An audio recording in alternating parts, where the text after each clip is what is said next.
Oh my goodness. It is Tuesday already, 8 p.m. I could have sworn that I just ended the last show, but obviously not. And the weeks are flying. Um and while I got you here, everyone, I just want to remind you that Me Fest is coming up. We are less than 2 weeks away, August 24th. It's going to be an amazing, amazing event. So please go to mefest.org, get your donation optional tickets. You can put zero, you can put $1, you can put $5. Either way, you're invited, and Me Fest is actually going to happen. Bigger, better, more fabulous space, indoor, outdoor, no more on the green, no more burning up. You can go inside of a building, and most important for me, no more porta potties. But either way, let's get back to the show. This is in black. Welcome everyone. This is where we talk about topics in blackety black, black, black, black. And I'm excited to be here. I am your host, Peirrce or Peach, whatever you choose to call me. I am the founder and president of I Am Me Inc. If you need to chat it up with me or you want to get in touch, it's Peirrce at imecorp.org. So, as usual, every Tuesday, I tell y'all everything shared here are the thoughts and views of our panel, not necessarily of IME Inc., the nonprofit, or the board members. So, tonight's topic, I think, is a little bit fun. I think it's going to be fun. I don't know about the panel. It's having each other's backs and why Black queer support is everything. As I'm about to bring my panel on, I need you guys to like and share this broadcast. It's going to be awesome. As usual, my panel goes in deep with the questions. Um, I'm excited that we made it to another Tuesday. Everybody's safe and happy and healthy. How is the panel doing? How are y'all tonight? Good. Good. Good. Good. Doing Good. pretty good. Yeah. Doing good. Doing well. Okay. How do y'all feel about this topic? It's an easy one, right? Lightweight. Yeah, much needed one. Oh Lord. Well, y'all go. Mm. Oh my God. It's not that. It's not that bad. All right. So if this your first time watching the show, where I am is the hot seat. I ask the question, and then the panelists come up to the hot seat and they answer. And then in the end, we all come on the screen and we ask each other questions that we possibly are unclear on, or we just, nosy and we want to know the answer, right? Because Right. this is family and this is what we do here Right. Yep. in black. So, the first question for our topic: what are the specific challenges Black queer people face that make internal support so vital? I'm going to put Tim in a hot seat. Tim always has so much to say, and it's all good all the time. All right, Tim, what is your First and foremost, uh, discrimination and rejection. That those are two things that really cripple because they're kind of branded and bred into our community. Not all of us, experience those things, but a majority of us experience those things. I think all of us have experienced some type of discrimination or degradation between the workplace and our families, just because of lack of knowledge or hate through religious beliefs. So those two things stand directly out in the forefront in my experiences. Um, I've had complete situations change once they found out my preference on jobs. I've had opportunities for promotions disappear because they found out my preference on jobs. And I'm a very old school professional, meaning I don't bring my personal into work and vice versa. So I don't get extremely familiar with my coworkers, not while I'm working with them at least. So yeah, I would say those two things stand out in the forefront. Out of all the things that we do endure, those two things are the things that affect us the most. Thank you, Tim. I'm going to put Donna in a hot seat.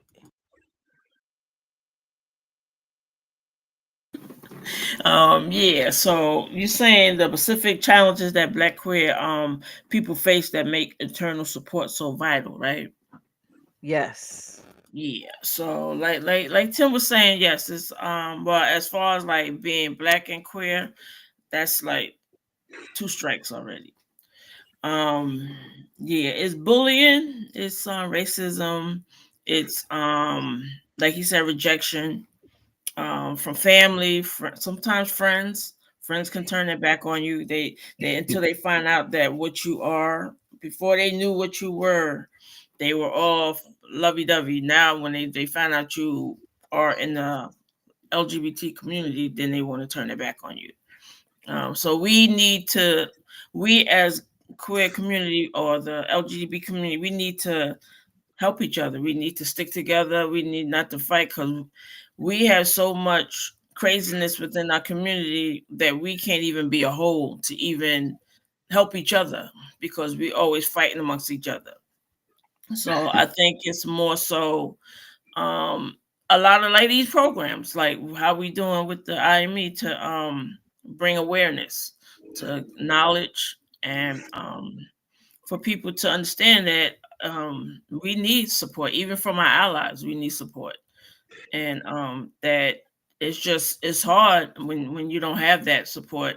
But as far as like when you get older and when you grow up, you your own person. When you're younger and you're a teenager and you're coming out, it's harder and you need that support.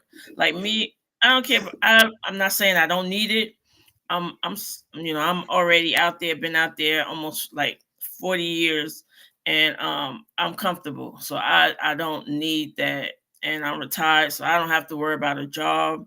I don't have to worry about if I don't want to be around people. I don't have to be. I'll stay home. But yeah, you just need that support, and we need to, as in the community, we need to be more better because we're very messy in the community. I'll keep saying our community is we're our own enemies. So we need to like get together. Thank you, Donna. Kalani, up in the hot seat. I think, like it's been stated already, we face discrimination, a lot of rejection, especially in family, and in work and community. But if I may, just tell somebody that rejection is not an indication that something is wrong with you. Hmm. It's just, the reality, the sobering reality that the individual that's rejecting you does not have the capacity for your greatness.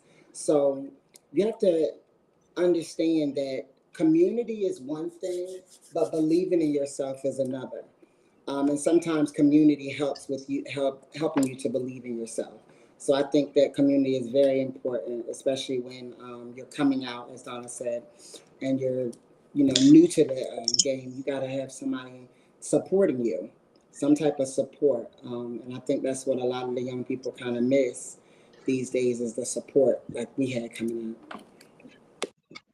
Thank you, Kalani. All right, Stan, you're up. I guess everybody pretty much covered everything about it.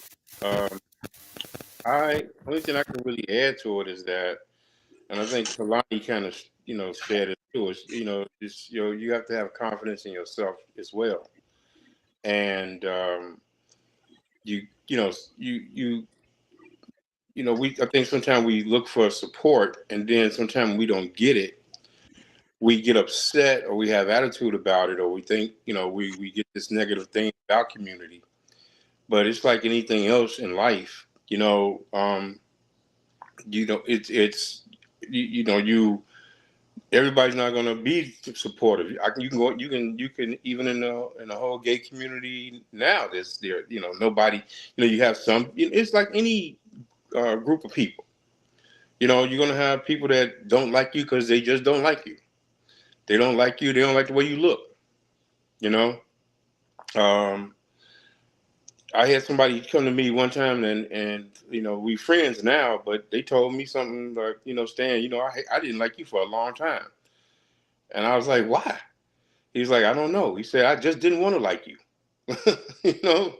So, um, so these are things. But like I said, if you don't get the support, these, especially nowadays, you have to kind of be having some thick skin with things. The world is a lot crueler now than it used to be. So, you got to start kind of figuring out things, yourself, how to deal with things. I mean, I that's the best way I can put it. One thing I'm glad I just never depended on anybody to, as far as validating me, even growing up, and and I just had it in me. I was always in tune with myself, So I didn't. Because one thing about family, they'll disappoint you more than anybody, and they'll hurt you more than anybody. Um, so I just kind of took it as as it as things came, and even to this day, can't nobody make or break my day, Um, so and get people trying to crush you and all that kind of stuff, but we need to start depending on ourselves and having, like Kalani said, it's all in you having confidence in you, and not waiting for people to validate you, you know. So that's pretty much okay. Thank you, Stan. Is Vonda on here? I thought I saw her come in. Am I not on there? I do not see you on. Oh, you got to put your camera on.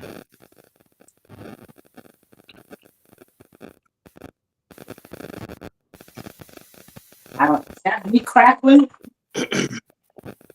Uh, I, well, I don't know about crackling. It sounded like you was moving something, but I don't see you on camera. All right, I'll go out and come back in. Okay.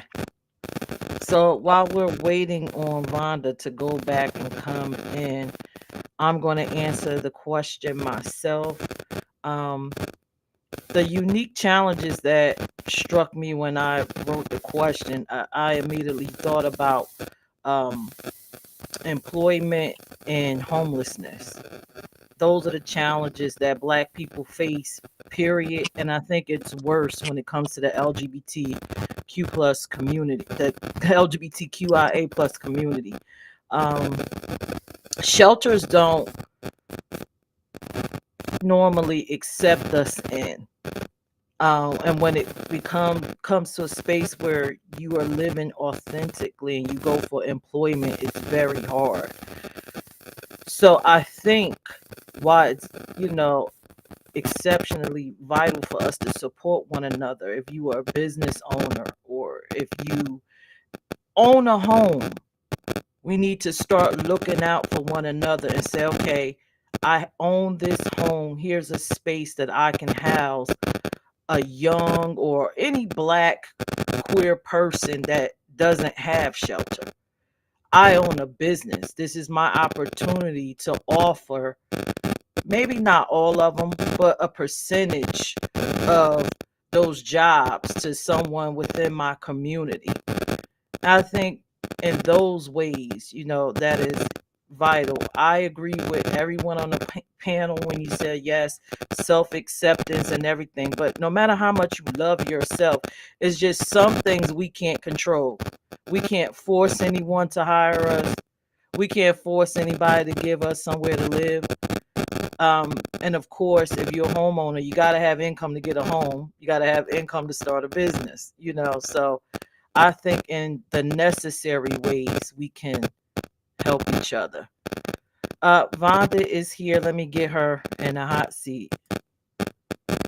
Kind of that noise is driving me crazy. It's squealing and like staticky. It's driving me. It's gone now. The question is, what are the specific challenges Black queer people face that make internal support so vital? Being judged, definitely being judged by not only your peers, your family, people you hold to a higher degree. You really find out how they feel when different situations, you know, come up. So it's very vital for me to find good allies and even getting judged from those who are already in the community. You know, I've gone through that. People who are lesbian judging me because of how I feel and not respecting the way that I feel and what my values are. So it's important to have that support. And sometimes it does. That person don't even look like you. Thank you, Smack. So, the next question, and I thank all of y'all for being transparent. And why am I keep getting pushed out of the hot seat? There we go. Um, why is it important that Black queer people affirm and show up for each other? Why is it important? Why is it important for us to affirm, no matter how high your self esteem is, and show up for each other? I'm going to put Kalani in a hot seat because I know she has the answer. Why is it important, Kalani? I think it's important because there's strength in numbers. Just simple as that. I think that when you stand alone and you stand by yourself, we as humans sometimes we get it mixed up because we think that we can do it alone. I came here by myself. I can do it by myself. But I think that there's power in unity, and there's power in believing the same thing, staying in the same way. Not necessarily doing everything the same, but having somebody that understands where you are. So I think it's strength in numbers. I think we can get a lot accomplished when we're together. So I think that's important. Thank you, Kalani. Hey, Maxine. Thank you for joining us. I'm going to put Tim in the hot seat. Tim, why is it important that we affirm and show up for each other? It's important that we affirm and show up for each other because we're currently living in a climate where our lives are at risk of being outlawed. Our marriages are on the verge of being overturned. Our freedoms and rights are being taken away and reversed. I think those are all legitimate reasons why, um, if there's any, if there was ever any time where it was urgent for us to stick together, if it was necessary for us to kind of erase the lines of division in the community and just stand as a people. You know, everybody is got their own flag and representing their own group. But before we divided off into all these subdivisions, we stood as a people, as a whole, as an entirety. And our community, to be effective and to be as mighty as possible, we have to stick together. There's no ifs, ands, and buts about it. Strength in numbers, as Kaylani said, is the most of importance right now for us as a people. And it amazes me that as all these things are going on around us, so many people are still living like everything is okay, like we're not in danger. And I think that's crazy. I really think that's crazy. I agree. So that's my answer. Thank you, Tim. Vonda, Hmm. you up next. Do you need the question again? Yes, please. Why is it important that Black queer people affirm and show up for each other? Mm. That's yeah. Black queer people definitely need to show up, and the reason being is that, and I hate to say this, but there are other organizations who are not funneling back into the Black queer people. Okay, and like Kalani said, and I'm going back to my training days. People power is your superpower. We're gonna do more if we show up 50 at Legislative Hall than coming in there with two. They ain't gonna take us seriously. And it's time for Black queer people to set aside what differences you have with other Right. identities within our community and come together because we're being attacked, not just for being in the community, but also for being Black. So I need you to, I need y'all to hear me, my Black queer people that are out there, not all of y'all, but most of y'all, stop sharing everybody's video of us fighting and let's solve some solutions that where we need to come together. I feel like you're putting your energy where it doesn't need to be. You need to be putting your energy because tomorrow we could be extinct or the next day. I'm just saying.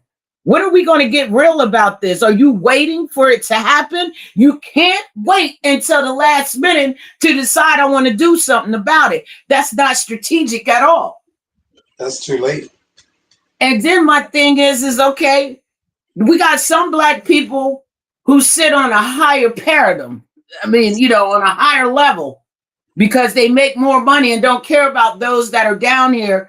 But those that are down here are getting attacked the most, but they got sense and they the ones that don't mind asking for help. But we can't be so up here not wanting to help our people.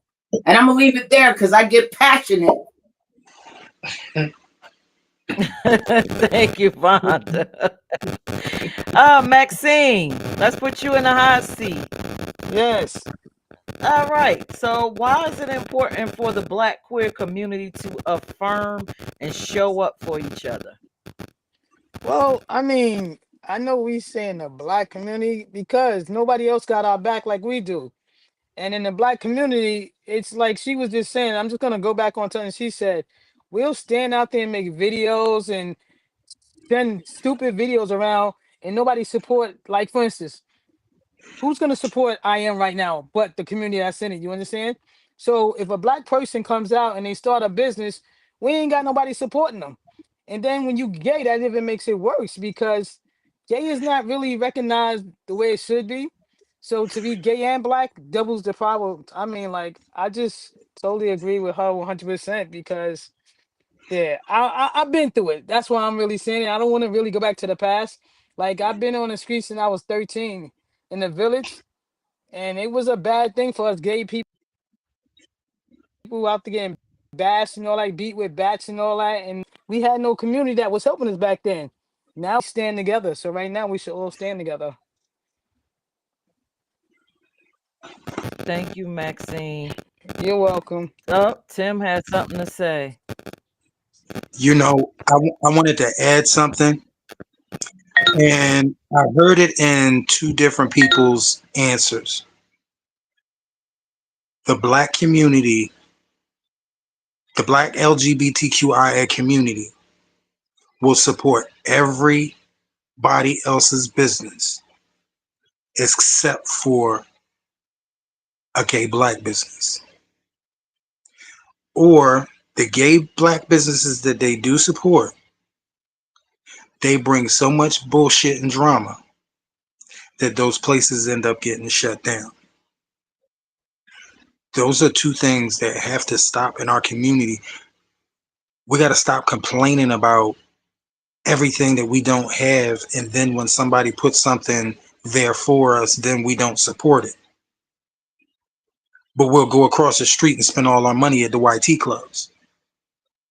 We'll go around the corner and spend all our money at the YT clubs.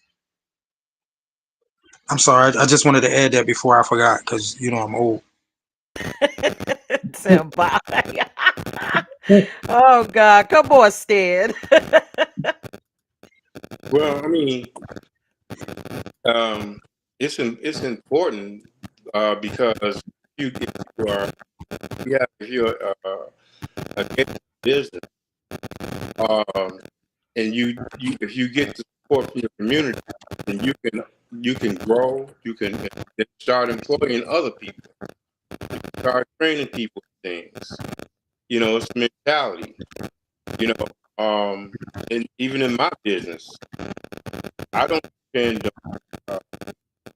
You know, there's a couple of reasons why with things with the community. It's a lot of times it's envy. Um, a lot of times people, you know, it's sometimes people have hidden envy in them because they hate to see that you put the energy into what you do that they wish they had the energy to do, and they have problems like that. It's something my dad used to say. You know, you do today what others won't, so you can enjoy tomorrow like others can't. You know, and so when you put in the work to do things, um, you know, like I said, the community, we don't get the support. Just like when you look in the neighborhoods, you know, for every one of those Arab stores in the neighborhood, at one time was a black store there, you know, but we ran the black store out. You know, when we come to doing business with each other, we always want to get the deals from each other, you know, and then if they can't get the certain deals from you, but they won't get it from the white businesses. And then one of the things I hate with people is that you go to a business that will discriminate against you, and you'll sit back and fight like hell to fight the discrimination because somebody don't want to take your money, and you're going to fight them to take your money. You know, I just find that ridiculous. You know, if I go to a place and I get discriminated against, I'm not going to go sue them. You know, I'm not going to sue them to take my money. So, you know, these are just some of them. We just got a mentality. Like I said, it's even with what I do with my business. You know, I can. A lot of the community doesn't support me, and you know they'd rather spend their money on lesser quality. But sometimes that's just our mentality, and you know, I had an uncle who had a landscaping business, and he was very successful. And you know what he did? Whenever he would go and do do an estimation on somebody's yard, he would never drive his Mercedes, or he'd be out and he had to go get this old raggedy truck. And I asked him, I say, why do you have to, drive the raggedy truck? I say, I would just be, you're a landscaper, and so when, you to me, that's showing success. Like, oh God, he got to be doing good. He's got to be good at what he do. He said it don't work that way. He said, because as soon as I go to somebody black's house, they think they paying for that Mercedes. I won't get that business. When I go to a white person's house, they see success with that. And they're like, that's impressive. You see, so we got this mentality with things that we discriminate against each other. So yeah, it's important that we affirm and show up for each other. You know, just like the I Am Me Fest. You know, people need to show up for that. You know, that way, because then if you don't do it next year, they're gonna say, what happened?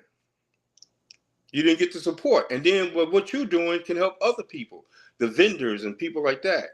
We have to show up for each other and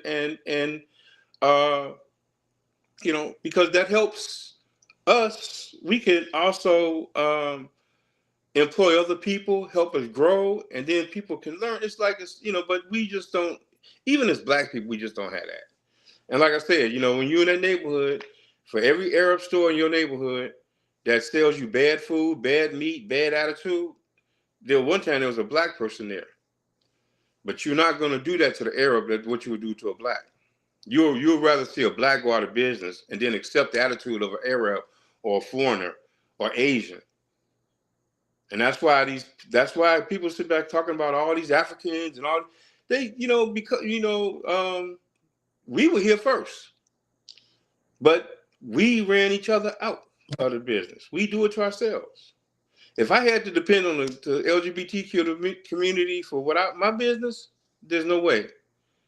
And there was a time I marketed myself to the community, and I just don't do it no more because it's not, I just don't market that way. And I just, I'm doing a lot better.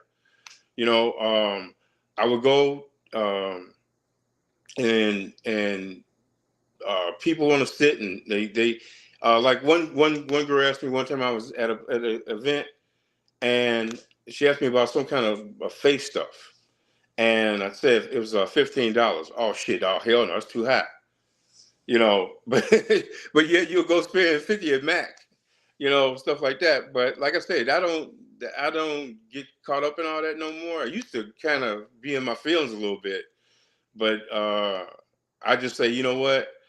I'm gonna still support the community, but and those that support me, fine. But it's just the attitude we got to get with each other. Because I tell you, if we stuck together and did things, it's power and money. It's just power. The power. If you use those numbers, and we all put that into each other, we'll be.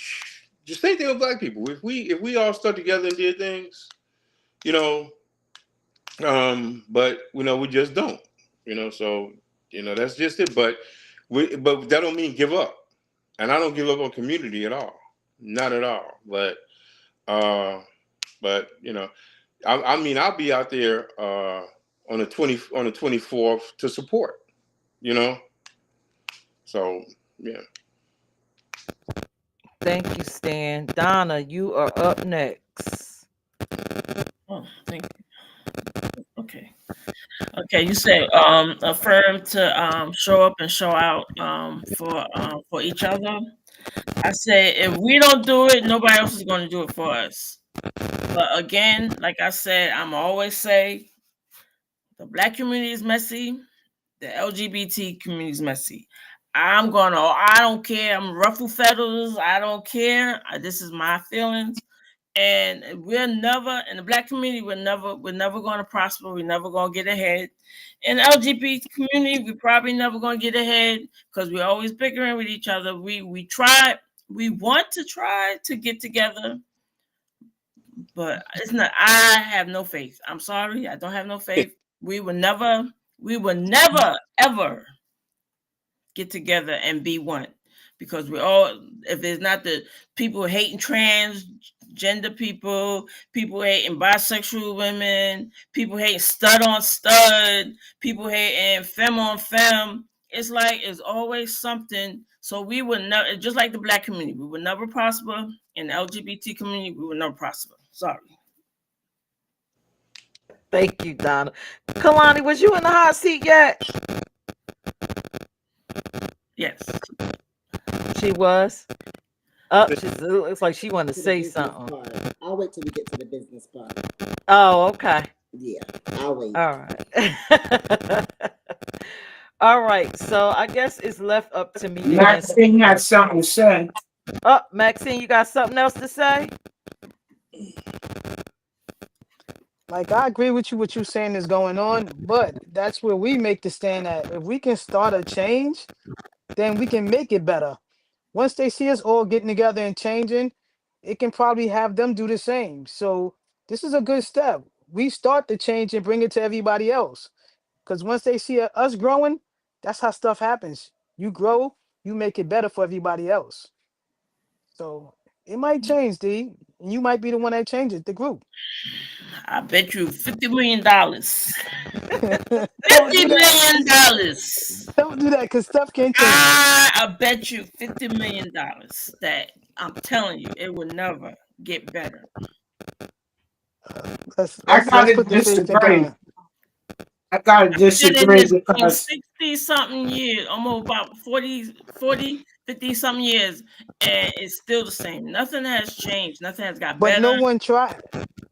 No one Yeah, tried to change it. I know, Now, but now we could we're try all we trying to want, make a but it change. takes a lot of. It takes more than just us. It takes more Exactly. than just us. That's But true. I get That's what you, I was Maxine. saying too. I get you, Yeah. Maxine. Yeah, but I'm sorry, it's never gonna change. It's not gonna get no better. Go ahead, different. I Smack. feel like it will change. Change has to start with wanting to change, and we got to get out of our old ways. That's number one. And I got to give IME credit because y'all started the neighborhood talks, the allies. I love that. The education. You know what I mean? I'm not saying like everybody in our community is going to change, but when it comes to the Black community, certain situations going to happen that they got no other choice but to change and unite. You know what I'm saying? A lot of history has been lost. There's a lot of people who don't even understand the history or know the history behind Black queer. You feel what I'm saying? So I do think it'll change. But like Maxine said, it starts somewhere. Are we going to get everybody? No. But you gain that momentum, you're going to have a lot more people. And the way these young people are, they jump on bandwagons. You feel what I'm saying? On what's trending and what's going on. But it's got to start somewhere, and we have to change our mindset. But I do believe in it. I believe in building relationships. If I could build relationships with heterosexual people, and I'm LGBTQ to get bills passed, I know we could do it as a Black queer culture. I I bet you believe. $10 million. I believe. Smack.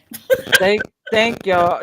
Y'all, let me get Dre in on this. Dre, What's up? welcome. You done popped up. So the question is, this is this has been a long question. Everybody's in their fields with this one. What Oh is Lord. it? Why is it important that Black queer people affirm and show up for each other? Um, hmm. I think it's important because, in my eyes, and I only speak for me, I feel like we always have this perception that we don't get support, and we have this thing of I don't get support from my family, I don't get support from my friends, I don't get support from this person or that person, but then we don't support each other. It's always some foolishness behind the scenes. Somebody's catty, somebody's jealous, somebody feels some type of way, somebody's manipulative. If they see you in a successful relationship, they feel some type of way about that because they are bitter and by themselves, and so they're going to try to break up the relationship because they're mad because you got something they don't have. If they wanted you at one point in time and they see that you got somebody who's really doing right by you, they'll try to break that up. I feel that we have to understand, like, be happy for me, like cheer for me like I cheer for you, and if that's something that's just hard for you to do, then stay bitter, broken, and by yourself. Thank you, Dre. Oh my God, this question has been one. I didn't think this one would be the one where everybody will react, but I'm gonna go ahead on the answer. And I loved everything everyone said, but I understand where Donna is coming from, but I don't agree with her. I think it took 400 years for us to get this way, and it may take us 200 to change. But as long as we're having these conversations, eventually I do think it will be a turnaround for us. As far as why is it important that we affirm ourselves? Because when we don't, we seek it from other people, especially the white community. And we know how that goes. We will affirm you as long as we can get something in return from you, a piece of your culture, a piece of probably your humanity, that piece that helped me destroy your culture, a piece that'll help me enhance mine. So that's why we need to start. And even I have to be better at this, affirming the Black queer community. I believe if we can do it, we'll be an excellent mold for the Black community as a whole if they see us doing it because we such underdogs. Um, and what else I wanted to say with this and showing up for each other. I love what Stan said about I and me and other Black orgs. I noticed that we suffer. We suffer because we want to stay authentic. We want to be here for the Black community. We want that representation, but we don't get the support. And I'm unsure what that is. I can only assume, again, it goes back to hating ourselves because we're not affirming ourselves. Um, I myself have walked through plenty of doors that is unknown to the people here in Delaware. And I have stood in spaces and stood up for you as a Black person. And when I look around in these battles, I'm by myself, but I don't mind standing there. And that was until I met Vonda. But a lot of it I did alone. Um, Most of us are Delawareans here, with the exception of Maxine. We have this, what is it, a committee? There are no Black faces on it. When it was time to stand and alert the community, I am like the voice box. When I lose it, that's when it seems like everybody figures everything out. Um, and sometimes it gets lonely because after I do all of that, after I voice, after I stand, after I go in these spaces, after I have these conversations, and then I say, okay, I'm going to create a space for my people because I don't like how you treat us.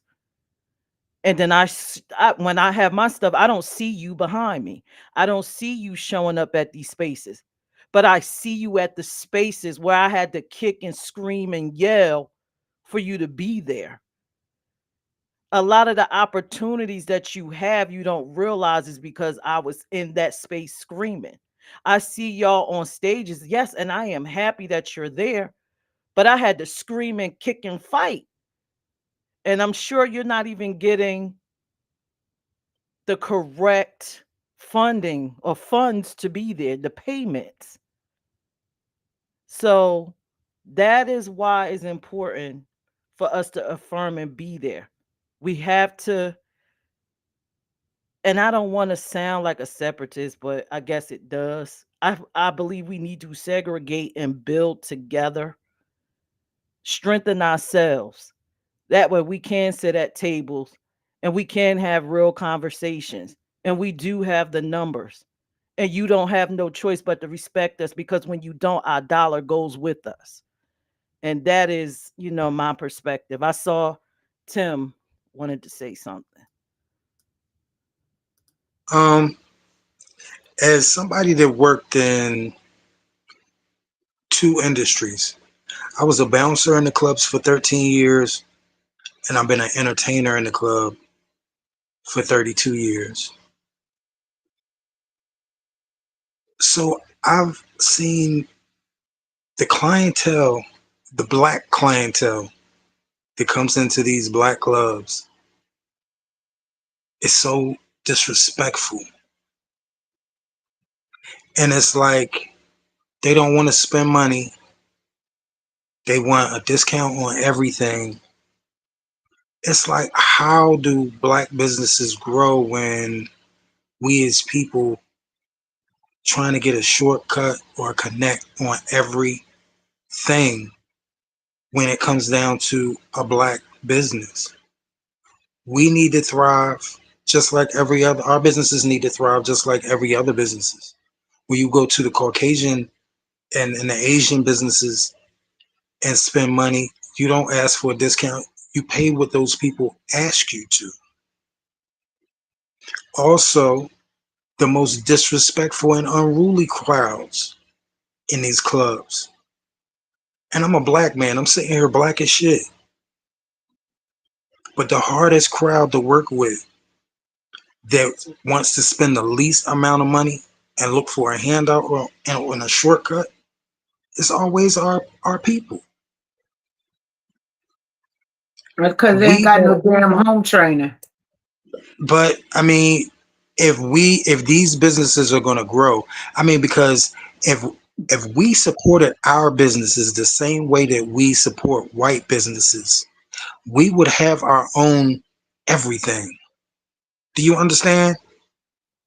Yep, I get it. It's all these black businesses and all these black designers in Philadelphia that are creating awesome stuff, and black people won't buy it because they would rather go out and purchase the white labels of these and these companies have told them.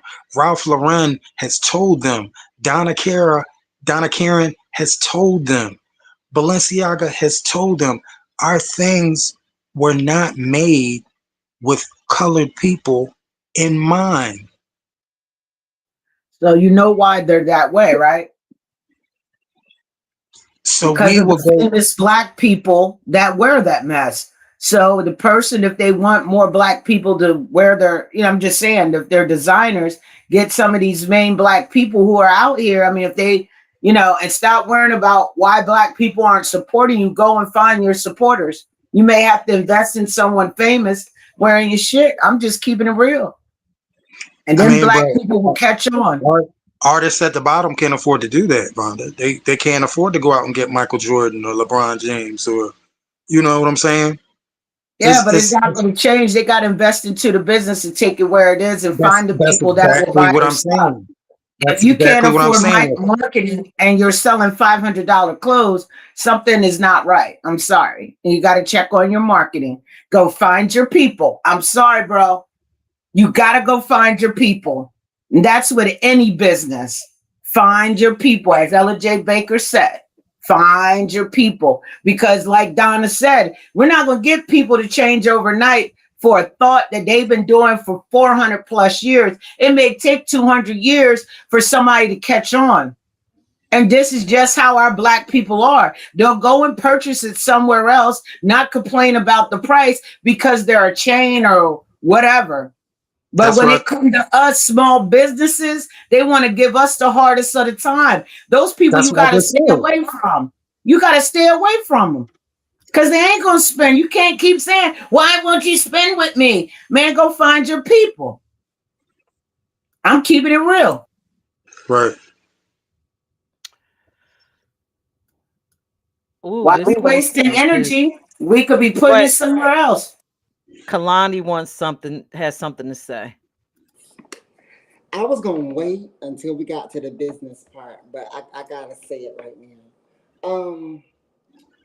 Because I hear a lot of talk about that we'll go support Caucasians and we'll do this I have to say this, and I hope the black business owners can hear me when I say this.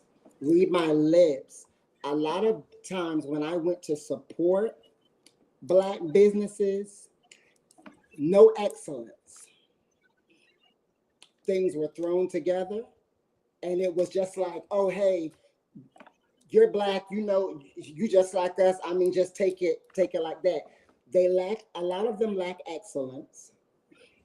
A lot of them lack customer service. And know people gonna get mad. It's okay, but it's the truth.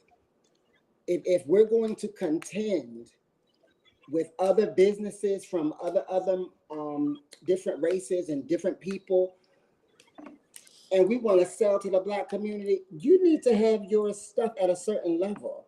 Like when you're doing business, do business. Do business. Be professional about your business. Don't just come in there slinging us anything, and just because we're black, we're just supposed to take it. And we're just supposed to support you. No, do it in excellence. Be on time when you're supposed to be doing business. Because we have no sense of time. We do what we want. We handle business the way we want to, and then just tell people to take it. No, no. We're gonna go over there and spend our money because they're doing it in excellence. When they say they open it at 9, they open at 8:58, not 11 o'clock. People's not doing hair in the back. They're not trying to sell me stuff with their shoes off. I mean, I'm just saying, like, if we're gonna talk about it, let's talk about it. Black Or a hot businesses, we dog gotta that come stayed up. on the shirt, or a hot We dog gotta staying come on up. the clothes. We definitely got to come up because we cut a lot of corners, and then what people don't know why people don't want to support us, and it's because the level of excellence. Well, we know we can do better. And I'm not saying that's every black business, but a lot of them that I've been to, even people doing food, like it's amazing. It's amazing to me how the health people can come in and shut you down like that. Like, come on, like we gotta have our stuff together. If you're gonna do a business, you need to make sure all your ducks are in a row. You need to take some business classes. You need to make sure you know everything that you need to know about that business so that you can be successful and not just doing it to say that you have a business. I'm done, but I had A to say black it. business, not just a business, but a black business. They think Right. because they put that on the front, that all black people supposed to run. I'm sorry. Presentation is everything. Someone tried to It sell me a really is. t-shirt, and I don't know if it was hot dog juice or what was on the stains on the shirt. And you just because, oh, come on, support a black business. I'm not giving you $30 for no t-shirt, and it look like it got hot dog stains on it. Come on, make it make sense. All right, y'all. I think we need to go to the next question because this one got y'all riled up. I wasn't expecting this one to be it. I wasn't expecting this. I'm just listening.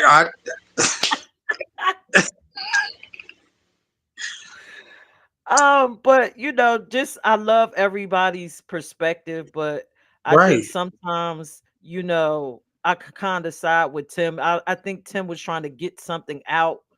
Um, but I'm going to give my opinion based off everything I just heard. I think we have to be mindful. I know we're black, we all feel like we got the same experience, but not all of us have grown.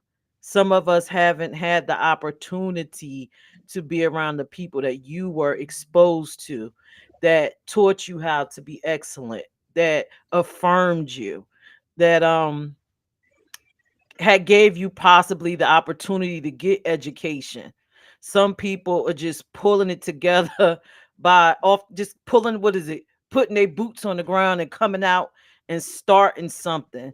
And that little hot dog juice probably got on there by mistake as they were rushing because they needed that money to pay for something, to get something, to pay a bill, to eat, to live. Um, so just kind of have some type of grace, affirm.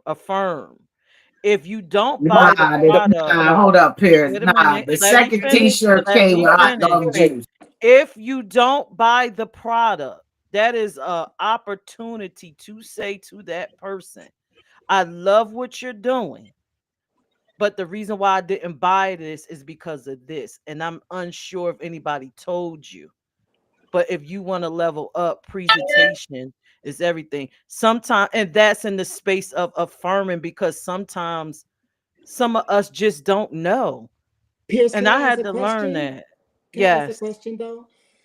There was a statement made that black people always want a handout, and we want this and we want that, and give me a deal on this. They don't want us doing that to them. So why would you not present your business in excellence so that we can buy it at full price? You understand what I'm saying? It can't be both ways. It's either it's going to be in excellence, and we're going to have the grace for it. That if it's not okay, we give you grace, or you're going to have the grace for us saying, "Hey, I need a deal on this." Well, I agree with you.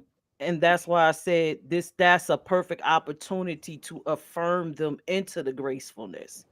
If you Hmm. go there, this is we have to, we look to white people because we believe they have the answers. A lot of people, right? Right. So if we start affirming each other, then we have the answers to help ourselves. And maybe we'll start to look to each other. So in the space of going to a business and you think they aren't up to par, that's the moment where you pull that person to the side and affirm them. I love what you're doing, but check this out. Try this. This might work. And even if they don't accept what you're saying because they're stubborn, at least you said it. And one thing about black people, we don't like to be told or shown, but we go home and we think about what you said. Oh, trust and believe. And we may not come to that same corner where you saw us. We may think about what you say, change up the script, and go to a new corner and start over. So I Mm. think we need to practice, all of us, even myself, affirming ourselves into grace. Mm. I could get with that. Yeah, yeah, I'll try. We should. I still Otherwise, we're going to try. go to other people. But some people can't take criticism, businesses. That ain't your problem. And okay, so I'm blunt. You know I am. I'm like, yo, man, Yeah. I thought juice on that. Bring me another one. The other No, one come on hot dog it's juice. the way that you say it. You gotta affirming a great tone, especially all of us. I know y'all hate to admit it. I hate to admit it. I'm older. Hell, we are the elders. We go. We are the ones. We are the voices. So we should be saying it. Grandma in the house. It's time. We the aunties. Y'all don't want to face it. We the aunties and the uncles. So the next question, and I know I thought this question was gonna go all over the place, but the second one did. But this is the one I thought was gonna go all over the place. Describe a moment when you wished a black queer family member had shown up for you. What did their absence teach you? I'm going to start off with Dre. Truthfully, I haven't experienced that. The friends that I have, that I call my family, that are in the community, are always right by my side. I have never had a moment where any of my friends in the community have not shown up. We stand 10 toes down for each other. You will find us attached to each other's hips and backs. Okay, Dre. I need your friends' phone numbers. Tell you in the hot seat. Could you repeat the question? The question is, describe a moment when you wished a black queer family member had shown up for you. What did their absence teach you? I have okay, I got family members watching, so I have a relative. I can't say exactly what their relation to me is because that would put them out on Front Street. But I have a relative that is in a lifestyle as well, and he thinks he's in the closet. Even the little kids know. But that's neither here nor there. Everything that I experienced, my uncle experienced 20 years before me, but hasn't been a part of my life.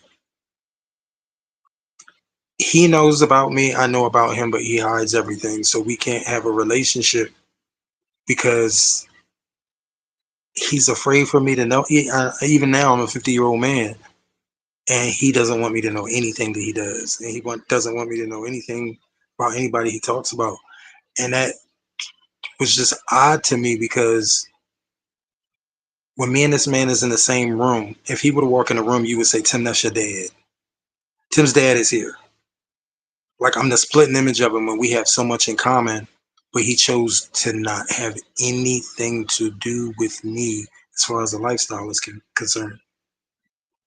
So that would definitely be my answer. Wow. All right. I'm going to put Kalani in the hot seat.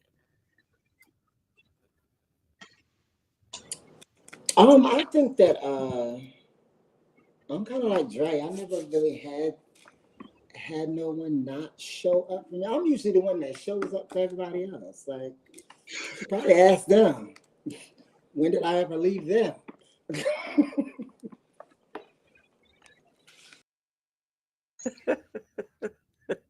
All right, Vonda, you in the hot seat. I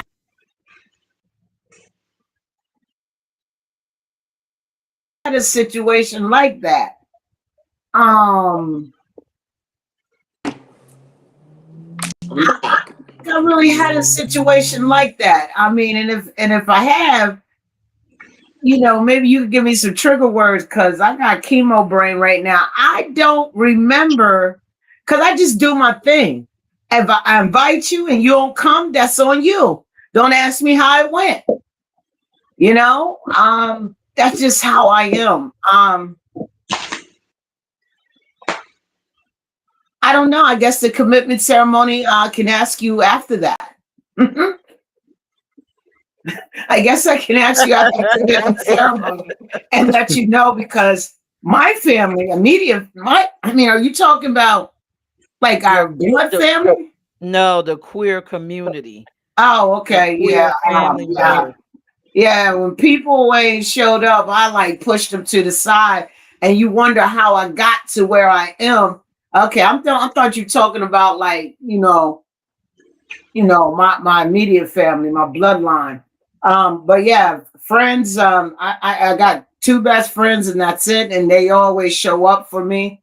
One does not live around here, but if knowing that I'm doing something or had some type of, they're there to support. They may not can't be there, but they send in that support before the event happens, or when they find out of the accolades, they're sending me texts and even messenger. They're showing that love. So I can only go off of like, my best friend in Atlanta. You know what I'm saying? Always has been there. We don't, we check in. That's just how it is. And I, that's why I'm the way that I'm in. I'm in my own world. And y'all may not see that because Peirrce to tell you, I intermingle with everybody. I'm in my own world. And if I invite you to something that's important to me and I hold you to a different caliber, a higher caliber, and you don't come to something that's very important to me, I know not to ask you again and I just move on. I'm just different. I'm in my own world. Whether you come or not, I'm still going to do me. I'm smack. I'm a smack. I'm a smack. Thank you, Smack. All right, Stan. I really can't think of no situations that I've ever been in like that. Um, I can't think of any. Okay. Yeah, I really. Y'all got some fabulous friends, I'll tell you. Stan showing y'all legs tonight. Stan is showing y'all legs tonight. Go ahead, Stan. My God. I can't tell. Oh, I'm sorry. Let me get Donna in the hot seat. Can you repeat the question? It's with the queer family, right? Like not Yes. like blood family. Well, I back in my 20s, I used to be in. I had a family, a gay family, because I used to be in a house and I used to walk balls. Um, but that was in my 20s. But I don't. Nah, I don't really have anybody like that now because I don't keep in touch with them. That was like way back in my 20s, and but other than that, no, I can't even think of anything as far as when it comes to that. Nothing, Okay. not a Look at thing. all y'all. Wow. Look at all of y'all friends. Maxie. So this is the easiest question. I have no gay friends with two. And my two gay friends I had all my life, and we tighter than tight. We we there for each other. And Donna's one of them. Yeah, And well, then you my know, friend Max, Terry. you know, yeah, you are too. Yeah, like all my other friends are straight. Like I really have no gay friends, and it's sad. Like it's just us three. Yeah, sorry. Oh. Yeah, I don't. Yeah, Yeah. yeah. Oh my goodness. So I guess I'm the only one that's kind of affected by this. When I think of this question, I think about us as a collective, not necessarily as a personal friend. And I believe that everything I do pertaining to the community, I go in with the spirit of Donna, the spirit of Vonda, the spirit of Maxine Kalani, and I go into these spaces and I'm trying to curate a vibe that's high level for us and also enjoyable. And when I don't receive the turnout, or if I'm doing a panel or it's something educational or even this show, I get disappointed when I don't see my people there. And, that absence speaks volumes for me because I know everything that I'm doing, we need. And I'm doing it specifically for you because I can easily be like Donna. I could be traveling, I could be doing, I could be hanging out Chris with Chris Brown. Brown, and yeah. But instead, when I can't get exactly, the monetary portions from you, I seek assistance within my family, my staff, my team. They seek assistance from their family, and it's all coming from a space of love and wanting, in remembrance of a LGBTQ person that they lost. And so everybody's coming together so that we can have space for you. And then we look back and we're like, well, where these motherfuckers at? Where y'all at? So maybe it's a translation issue with it. I don't know, but that's where I feel like, damn, they're not seeing us. They're not seeing me. Where are you? I need you. I need you here. So that's my moment. So we're gonna get into the chosen family portion of it. Please, God, let us keep it together for this. Let's keep it together for this. Because the second question had y'all going, and I wasn't expecting. I thought we was gonna be in chosen family, but I think we gonna get stuck here. All right. So the chosen family question: how does systemic racism and queer phobia make chosen family a survival tool? Y'all need me to repeat the question? So, yes. How does systematic racism and queer phobia make chosen family a survival tool? And I need the brilliant and fabulous Dre to start this off. Woo, I knew you was going to call my name. Yeah, thank God. I think it's a survival tool because when everybody else fails, they can't fail. Um, my chosen family understands. A, if I call them, I'm calling for a reason. Um, but then B, they also we have learned that our connection goes beyond blood. My chosen family are my prayer partners. They are my motivators. They are my pushers. They are my Uh, if I have a vision, they push the vision completely. They know it's not an option to them. They are my accountability partners. If I don't understand something in the word, we dig deep till we all understand it. Um, we're not we don't just use the term brother or sister loosely. And being someone who grew up as an only child, I'm very protective and very particular about who I call a sibling. I don't just call somebody sis or bro because it's the end thing, because that bothers me. Because I tell people in a heartbeat, don't call me your brother. You can call me Dre. Um, so I'm very particular over them. I'm very fond of their ambitions. I'm very and so when my I don't want to go scripture, but it's this thing of the word says, when my mother and father forsake me, then you will lift me up. That's my chosen family. When I don't have none of my family support, I know I can call them, and they will be the ones who lift me up. There's another scripture I hold tight that says, and he'll be a friend who sticks closer than a brother. Those are my chosen family. They stick closer than a brother. They don't wait for me to be away from them for 3 and 4 weeks. If they don't hear from me in 2 days, they're calling me saying, okay, what's your problem? I haven't heard from you. Is everything okay? And then we ride together from there. So it's never, and I'm the same way with them.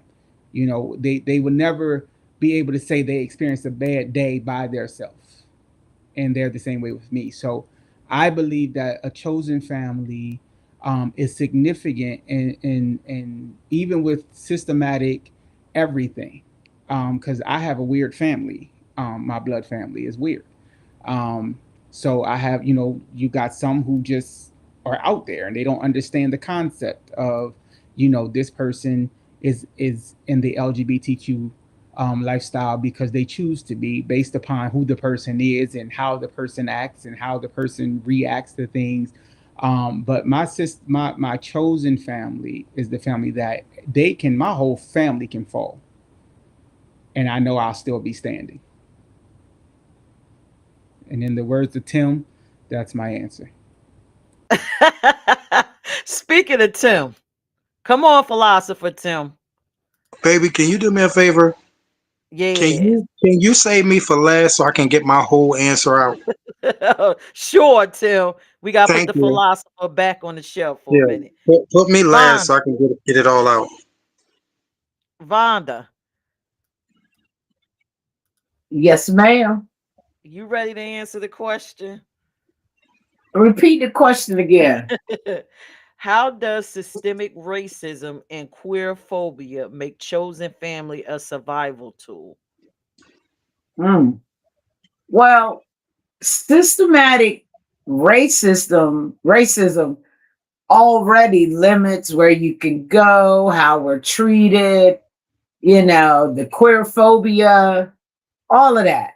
There are certain places where we walk into, even though law says you got to service, they still find a way to make you feel uncomfortable and to get up out of there. You feel what I'm saying? Um, and queer phobia can really like cut us off from the very people who are supposed to love us unconditionally, which is like what Dre was saying, like our blood family. But there's just something about chosen family. You see what I'm saying? Chosen family, they're going to feed you, they're going to protect you, they're going to celebrate you without asking you to hide who you are. People ask why, some of my family asks why I don't go cookouts no more. When you got too many of the elders questioning, making sure you okay, and you trying to save it and not lay them out. You feel what I'm saying? Because I'm me. You know what I'm saying? I'm very outspoken. And once you make me feel uncomfortable at my own family reunion, I'd rather not go than to lay you out and have everybody in my family coming at me. And that's how I am. Out of all the places I've ever been, years ago, many years ago, going to my family reunion, I felt like I was not comfortable. Real talk. Hope I answered your question. You did. You answered it perfectly. Donna, hot seat. Yes. Um, as far as like the systematic and the racism and my chosen family, just like Maxine, she's family to me. She's like cause she's younger than me, so she's like a young bro sister, whatever. And but my blood family, like my daughter and my grandsons and my daughter's husband and all that. My daughter, she loves me to death. She don't question nothing about my sexual preference or my orientation or who I am. My daughter loves me. We just like this. She come with her problems. I tell her about my problems, and we always talking. We're very close. She might get on my nerves, and we might not talk for a few days. But as far as like my life, she knows who I am, and she's been around all my girlfriends, and she's loved them and respect them. And like I said, Maxine, she's family. My other friend, Monroe, that lives out here, the one who told me to get a house here, she's like family. And I've known her from the military, and we're close too, and for like almost 40 years, and I've known her. So that's my family. And I also have a group of white people that I call my family. Sorry. And I hang out with them. We go bowling. We do music bingo. And when I tell you, they are the most loving people in the world. Okay, Donna, go ahead. Got your little white friends. Don't invite nobody over. I love Ain't them. nothing wrong Maxine. with that. I love that. Yes, I love them. All right, Maxine, you in the hot seat. Yeah. Yeah, this is the hot seat, the bad seat that Donna just pulled out. Because my chosen family is my best friends I got out here. It's only two of them, and then the bad thing is, well, actually it's three. And two out of them three is white. Like I said, I really don't have any friends that's in the community because I really don't be around them unless I can say my youngest brother. My youngest brother is in a life, and he went through a lot, like being bashed. And I taught him, you got to change it. Like, don't live for them, live for yourself. So, like, he's now like my best friend. Like, I sit there and support my youngest brother through thick and thin because the rest of my family don't. So I can say him, but besides that, like I said, it's just my wife friends and Donna. I keep a small circle. I do. I keep a small circle. I don't really go out to places unless I go with Donna. I keep my circle very small, you know, and that's me. I'm a more laid back, quiet person. I stay in my house with my wife and my kids, and I'm basically all about making my kids get to the next level and being somebody. So that's why I'm more quiet and nonchalant. Okay, Maxine. And just to All throw this right. in, I am is my family now. So just to let y'all know, that's why I always hop on because I like positive stuff in my life. Oh, okay. Well, thank you for inviting us into your circle. Nah, of I'm course. excited. I got me a new friend I could be calling on. You can call me anytime. All right. Kalani, were you in the hot seat? No, I see you sitting up there. Yeah, no, I'm not gonna lie. I had to look up systematic racism, and I'm smart. I had to look it up. Or systemic racism. Okay, yeah. So I think that as a survival tool with the chosen family, I think it acts as a safe space because it's not something that you gotta like you're like obligated to. It's something that you've chosen to be a part of. It's something that you've built. So as a survival tool, I think that they will be mad. Never mind. I as a survival tool, Let it out. no, because I think sometimes because we're gonna get to that part in a second, but I think sometimes it can be a safe space, and then sometimes it can reintroduce us to some things that you know that we were trying to come out of. So, as a survival tool, that's what we want to talk about first. As a survival tool, I think it's very important because you have the ability to build your safe space. And I like the fact that you can build it, and anybody that you don't want to be a part of that circle, you don't have to let them be just because of blood or whatever. So it's a safe space because it's your survival. Those are your people. All right. Thank you, Kalani. Stan, come on up. Hmm. Uh, I guess the best way. I mean, it's like with family, a chosen family. You know, it's. I guess it allows you a certain bit. You know, the ability to have a certain degree of confidence. Um, Knowing that you got some people that you can depend on. Um, and that's just anything from the racism to the homophobia. Um, just knowing that some people are there, and that's your survival right there. You know, um, you can question yourself sometime and get true answers. So that's about it. Thank you, Stan. All right. The philosopher, are you ready? Um, I'm gonna have to break it down into two different segments of my life. Now, my chosen family in Maryland was they helped lay the foundation for the type of person that I was, as far as the things that I was into, the things I was turned on by, the things I was turned off by, the things that I chose to accept and attach to. Is because back home I was well grounded. I had um, older gay people around me that were actually guiding me and explaining things to me and breaking things down for me as I was growing into the lifestyle. Um, and that was like the last genuine family that I actually had.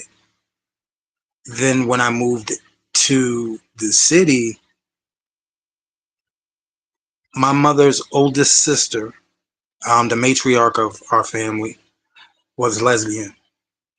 So until she passed away, I had her that I could sit down and I could talk to um, about my curiosities and my emotions and my feelings and things of that nature. She was my auntie, but at the same time, she was my best friend because I could sit down and I could talk to her about things that I couldn't talk to the average auntie about and get the responses I got because she's not speaking from empathy. She was speaking from also being gay. So I had a lot of structure up until my late 20s and early 30s. And then basically after that, I was on my own. And I've always had a tendency to gravitate towards the older crowd, the more mature crowd. Because even though like characteristic wise, I'm a goofball, but I've also been known to be a very mature person, very business oriented. So most of my friends, I'm 50. Most of my friends are in their late 50s, early to mid 60s. So the family that I had here, most of them they've either passed away or they're in nursing homes or they're homebound or they just don't have the energy and strength to get out to do things anymore. So I'm 50 years old trying to build a new family. And it's odd because I'm 50 years old, but everything is starting to be new because everything that I knew is passing away. Does that make sense? Yes. That's my answer. Thank you, philosopher Tim. So You I my guess it's fault. left up to me. Oh, so how does systemic racism and queer phobia make chosen family a survival tool? I believe chosen family, when you select them, you get to number one, pick a person or persons that can meet every intersectional piece of you, your life. And you get what you need. Just like Kalani said, they are your chosen family is your safe space. And they don't expose you to racism or queer phobia. Because unless you choose them to do that, but who would do that, right? Who would put themselves in that position?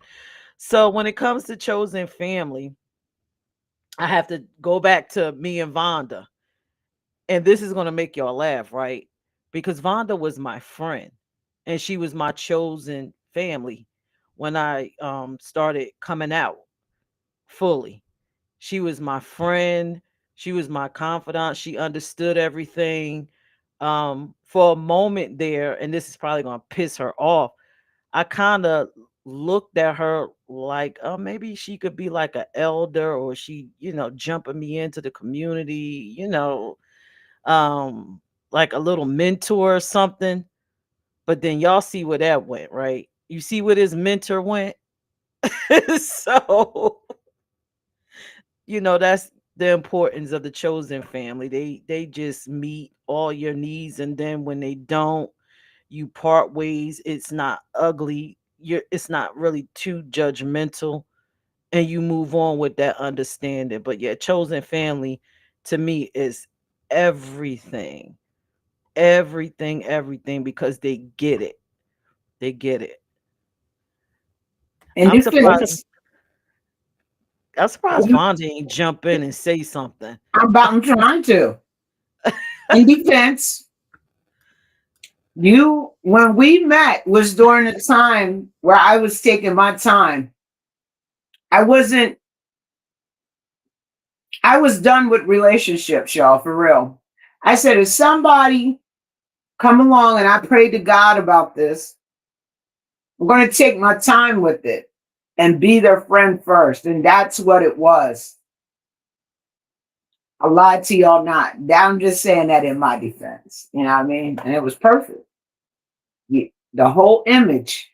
But I had to make sure that what was sent to me, that was for me, was right. So look, 8 years later, beautiful, baby. Vonda, you suck at being a mentor. That's all that means. Okay, so the next question, maybe this is going to be the one. Queer elders, Vonda. What does their guide does their why does their guidance matter? Are they just as essential as Big Mama? Queer elders. Dre, what you doing? You in the hot seat. We're gonna stop throwing me up first. I mean, to me, I think they are essential. I mean, they're elders, number one. So we come to them for wisdom.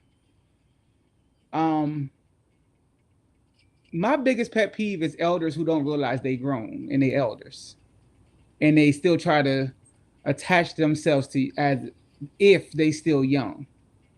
Like, baby, accept the fact that your ass is old.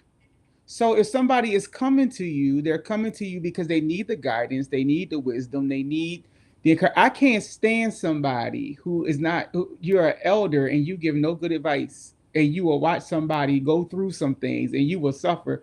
Those to me are elders sent from the pit of hell because they don't. They're still stuck. Like, grow up. But I feel that they are essential because I was raised by elders. My grandfather and his sister raised me like completely. My great aunt and my grandfather were the milestones of my life, and everything they were, I am. And I don't say that as a negative thing. I was glad that I wasn't the 20 something that was out here crazy as hell, because I probably would have been going by now. If I was anything else that runs around Wilmington right now, I would have been going right now. So I was glad to have that foundation that I got from my family. And so even when I became a part of the lifestyle, um, it's crazy when I finally accepted the fact that I wanted to be in the lifestyle. I had a person that went to college with me, that was in the lifestyle, and at this time I was in my late 20s because it was about time for graduation. I had already lost my wife and my kids, and I came to that person, and she was like 60. I had two issues. One, you 60 in a college full of 20-something-year-olds, but then two, she inspired me because I'm like, you 60, but you still going for yours on all levels. You know, she was a widow. So she had just started dating again right before graduation. In the last conversation we had, she literally said, "Baby, let me tell you something. I'm gonna get everything that was meant for me to get." And she inspired me so much. So if I come to someone that is older than me and you can't give me advice, I'm going to shut the whole conversation down. I'm going to ask for your forgiveness in advance, and then I'm going to tell you where you need to be at in your life, because you older than me, and not by 10 years. You older than me by 20 or more. If I come to you for advice you can't give it, something happened in your life. You screwed up. So yeah, I feel like they're essential. Thank you, Trey. Stan. Yeah, yeah, they're essential. Um, um, um, I mean, and if anybody came to me for advice, I would definitely give it to them. I kind of shy away these now. I would never offer advice if no one came to me for it. I wouldn't throw my opinion on anybody. Um, and that's only because sometimes the people that need the advice don't listen, and the ones that don't want it ask for it. So I'm gonna leave my answer at that. Thank you, Stan. Kalani. Um, I think they are essential as Big Mama, but I think they might be even more essential. And my reasoning for saying that is that they have the ability to reverse a lot of trauma. They have an opportunity to reshape an individual. And sometimes we drop the ball on that. Um, so yeah, I think their guidance matters. I think they need to be clear on their guidance, and I think they need to be well versed in knowledge about the community, life in general, because we have a deficit of true elders. Because I personally do not think that you should be calling somebody dad that you sleep with. How is that your dad and he didn't put anyway? How how is that mom and you? I don't I don't think anybody giving you parental guidance should be having sex with you. So that I'm gonna leave it there because we'll talk about that next question. But yeah. Woo, that was loaded, and I agree with you. Donna. Oh man. Wow. My mute. Oh, okay. I thought my mic was muted. Well, as being 63, I am considered an elder myself. And Dre, I am not old until I can't wipe my ass. I look good and I give good advice. I always give my daughter advice because when I tell you my daughter and her life, she comes to me for everything. And guess what? I'm dating a 31-year-old. And and I look good for my age, and I'm very knowledgeable. She even comes to me for advice and tell me how do I save money. She want to learn, and I take her to the gym and everything. So I am an elder, so I can't speak on other elders, but I am one, and I'm a young one. Age ain't nothing but a number. Thank you. Go ahead, Donna. Vonda.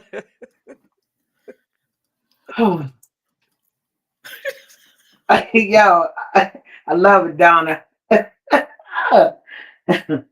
um, I don't feel as though I'm an elder, but my girlfriend always calls me an elder. I just want to put you out there, Peach.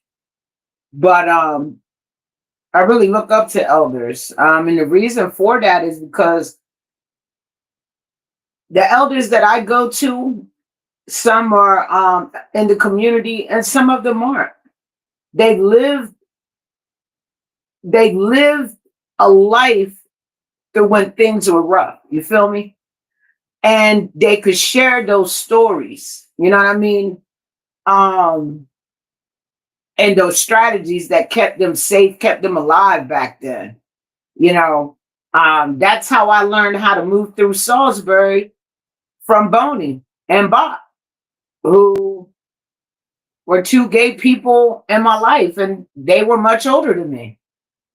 And I feel as though they're just as essential as Big Mama.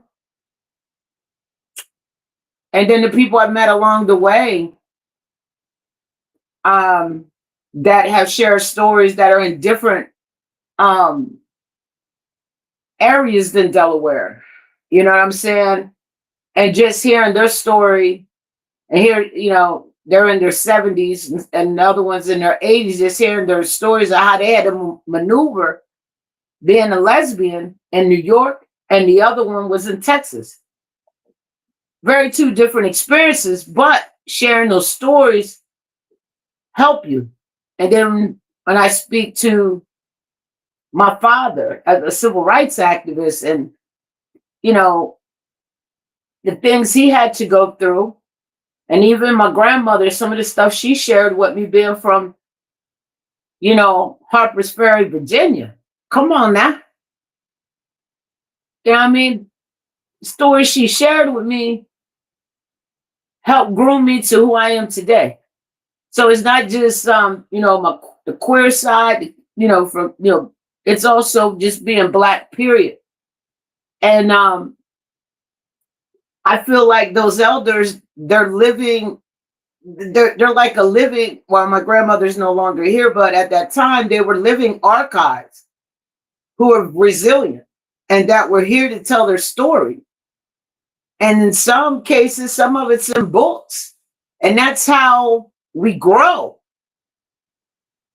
That's how it grooms us into the people that we are. As Dre said, you know, his grandfather, and I guess his grandfather's sister raised him. And he holds that to who he is. Same here, my grandmother, my mom, my dad, you know, they're my elders. They raised me. But when it comes to the LGBTQ side, there's Boney and then there's Bob and Tracy, who raised me to who I am, and they're much older than me. But that's how I learn, and that's how I'm able to walk in my truth with my head held high and fierce with it. They've already walked the path during a much rougher time. So any advice they could give me is just making me a stronger Black queer woman to be walking out in the streets, so that when things come that are not on the lines of what I like, you know what I mean? I told you how it was that day we was down there where you open up the clothing store, and I'm handing out flyers. You know, we're in a different part of Maryland, and they're like, they ain't never seen a Black gay woman. And it kind of, they're like, they didn't want to take the flyer I was giving them about my baby's store opening. Something they could benefit from. And that feeling, it hit me, but then I got over it because I think of what my elders before me went through, and I was able to hold my head high. And okay, they ain't got to take it. I don't want them to have my stuff no way. Let me go on to the next person. It bothered me for a moment. I had to come back and talk to my girl to get my mind right, but then I had to remember, you know, and think back on different things that my elders taught me so I could be who I am. Thank you, Vonda. We're gonna put Maxine in a hot seat. Hello. So I am an elder. I'm 57 in 2 months, and me and my girl been together 13 years, and we literally raised our kids from the age of 3 and 6. Now my kids is 18 and 15. So we taught them so much. So my thing about giving advice is like so positive because I spirit experience that I had.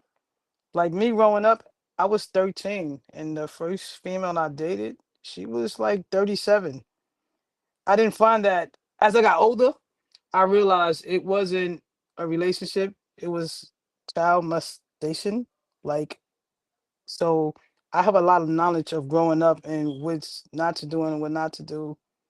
And like I'm not gonna get in the hot seat because y'all got me too many times tonight. It's really hard to like think about a lot of stuff, but my knowledge is positive from what I went through. You know, growing through a child. I write music now, and even my song, I wrote a song about my life growing up. So for me to go to somebody younger than me, I'm gonna speak nothing but truth from what I've been through, and teach them the positive of life and what not to do. So that's where I leave it at right there. I had a real, not to say a bad childhood growing up. You know, I didn't have the positivity behind me, but I made it. I made it through that world. I wound up being a fire safety director, getting a good job and doing what I do. And as he said, I even opened up my own online dispensary and I did give up. I stopped doing it because the top owner happened to be, no disrespect, a white person that was just using us as guinea pigs. So I let the company go. You know, I'm not going to slave for somebody else when I can do it for myself. So that's all I have to say. Thank you, Maxine. Tim, the philosopher. Could you repeat the question, please? Sure. Queer elders, why does their guidance matter? Are they just as essential as Big Mama? They, in the circles that I ran in, they were our big mamas. Um, because they had the same knowledge that that Big Mama had. You know, they had been out there, they had experienced things, and the things that they experienced were a little tougher than the things that we had to experience because they had less rights and less protection. So, I mean, it kind of I kind of answered part of this in my last answer. If it hadn't been for, and it's crazy because the names that I want to name, Vonda has named half of them already. If those people hadn't been a part of my life, I don't know what direction I would have went coming into this lifestyle. I know for a fact I wouldn't have been ready. I wouldn't have been ready. So I think, yeah, as far as preparing our young LGBT kids for what they're going to have to navigate through and endure as a part of this lifestyle, yes, it's absolutely mandatory. It's absolutely a necessity, should I say? Mandatory is kind of not the word. Yeah, I don't think that part of the reason why the younger community is shaping out the way they're shaping out is because they don't have the same kind of structure that we had back in the day with our gay elders. Like they really treated us like we were their family, like we were their kids. So, you know, when I moved to the city and I saw a lot of the elder people sleeping with the kids and calling them their sons and daughters cover up the fact that they were sleeping with him, it just made me, it made me really, really sit back and be thankful from where I came from, and that the elders that I had around me were actually trying to guide us and not take advantage of us. And since then, I've tried to be the exact same thing to the young people around me that my elders were for me, because I know how hard it would have been to make it if I didn't have those elders in my corner in the beginning. If it was just me trying to make the decisions that I had to make without any guidance, I probably would have fucked it up like really bad. That's my answer. Thank you, Tim. All right. So, oh, we breezed through that. So I guess I have to answer the question. Queer elders.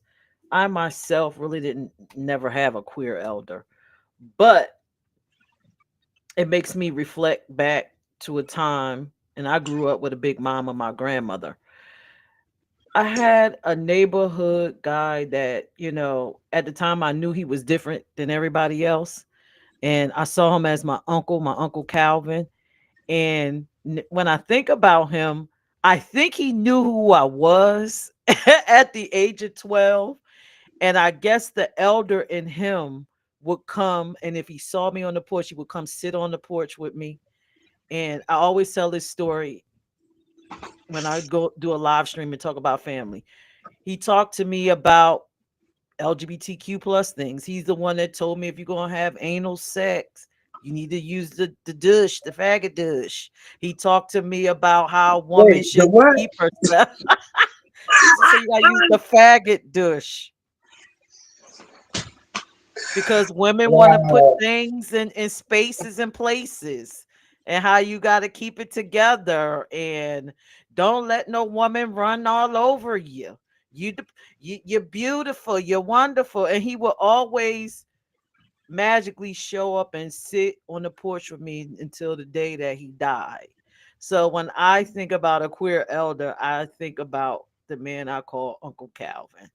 um as far as Big Mama, I think the queer elders are more essential for queer children. I think Big Mama was great for their time, and the time that my Big Mama and probably most of y'all Big Mamas came out of is, when it came to us, it was either they were trying to hide us to protect us, or they were trying to put us back in the closet because it just wasn't conducive to anyone to be LGBTQ. You couldn't get jobs, you couldn't function in society. So it's like, go back in the closet, get you a beard, get you whatever you need to do to survive. Especially if you're a woman, you can't get property, you can't get a bank account. So no, go back in the closet, and you gotta wait maybe 40, 50 years. So Big Mama had her limitations. I do think the queer elder is more essential for us. So the next question, I see Kalani up there dying laughing. Why you laughing, Kalani? Why you laughing? This faggot bitch got me screaming. Right? Right? Got me Right? screaming. I was like, wait, what? Like, what happened? He said, what? Yes, he said you gotta get a fag douche. I had to sit What up is on that it? Did he show you what it was? He told me, he said it's a Fleetwood enema. The fag, he said the fag you gotta get if you're gonna, girls gonna want to go back there too. It's not just for men, and you got to get your Fleetwood enema. It's a faggot douche, and you clean that thing out before and after. It's you doing his accent and everything for me. I love my Uncle Calvin. I loved him. He would have these in-depth conversations, and you don't do nothing you don't want to do, because they'll try you. Yes, they will. one. Yes, they Look, will. I am just, I'm just feeling real silly because it never crossed my mind that women like anal sex. It never crossed my mind. Never. Look, I feel I so was silly young, like 14, 15. It never crossed my mind either. But Uncle Calvin felt like he needed to say to let you this know, to let just me in know. case. So I'm like, what? I'm thinking I'm hiding. And he like, no, just showing up. He would see me. Hey, it's Uncle Calvin. That's his line. And he would sit with me and just have the conversations. And they would be so wild that my grandmother, she would be sitting out there, my big mama, and they would start, she would just get up and walk away. I guess she said, you know what, this is not for me. This is for her. So, oh my God, the faggot dish really is making y'all crack up. I mean, y'all act like y'all never heard it before. Well, it's a I part of my vocabulary I now. haven't. I haven't. I It's guess a that part of was my the slang in vocabulary now. Jersey. Oh my God. They ain't put no acronyms on the front of it. Oh God. No, it's just the fag dish. Right. You put an acronym on the front, a word I don't like to say, but Well, I I've look, heard it my without uncle that. That told must me. be a Jersey thing. My uncle said you got to get the faggot dish. All right, let me move on to the next question. Oh, I know y'all gonna ask me about it in the end. So the next question. Oh God. How can chosen family function as a form of healing from generational or familiar trauma? I'm gonna go with Kalani first.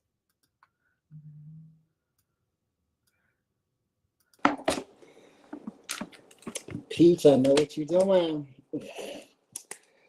Um, I was gonna go after everybody, but I'm just gonna do it now. I have to go a different route with this. I'm gonna read the question again just to make sure I don't miss anything. Okay. As a form of healing from generational or financial. I'm gonna go a different route because I think that I have to speak for some of the young people that some of them have not been healed. Some of them have been re-traumatized in some cases. Um, so we got to deal with that first, especially if somebody has chosen you as a protector and chosen you to be in their life as a safe space. How do we become predators to people who are looking for us to help them? And sometimes your chosen family can become very predatory. That's why one of the reasons I said that about people calling somebody dad or calling somebody mom and you sleeping with them. Like I just don't think that that's proper, especially for somebody especially for a queer person. You understand what I'm saying? Especially for a queer person who's trying to figure out what route to take and where to go and how to move and how to navigate through society. You're basically re-hijacking their life again with more trauma. So that's the importance of the elders, like true elders, because healing has to take place. You're supposed to be there to show what life can be like, what a normal life can be like outside of people who are supposed to be there for me that are not.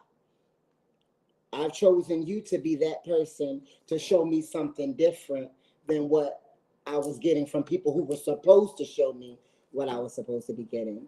And sometimes we become predators. And I think we gotta deal with that first before people can be healed. We gotta get the elders healed so they're not out here, preying on the young people. Thank you, Kalani. I'm going to put Smack done disappeared on me. All right. So let's go to Tim.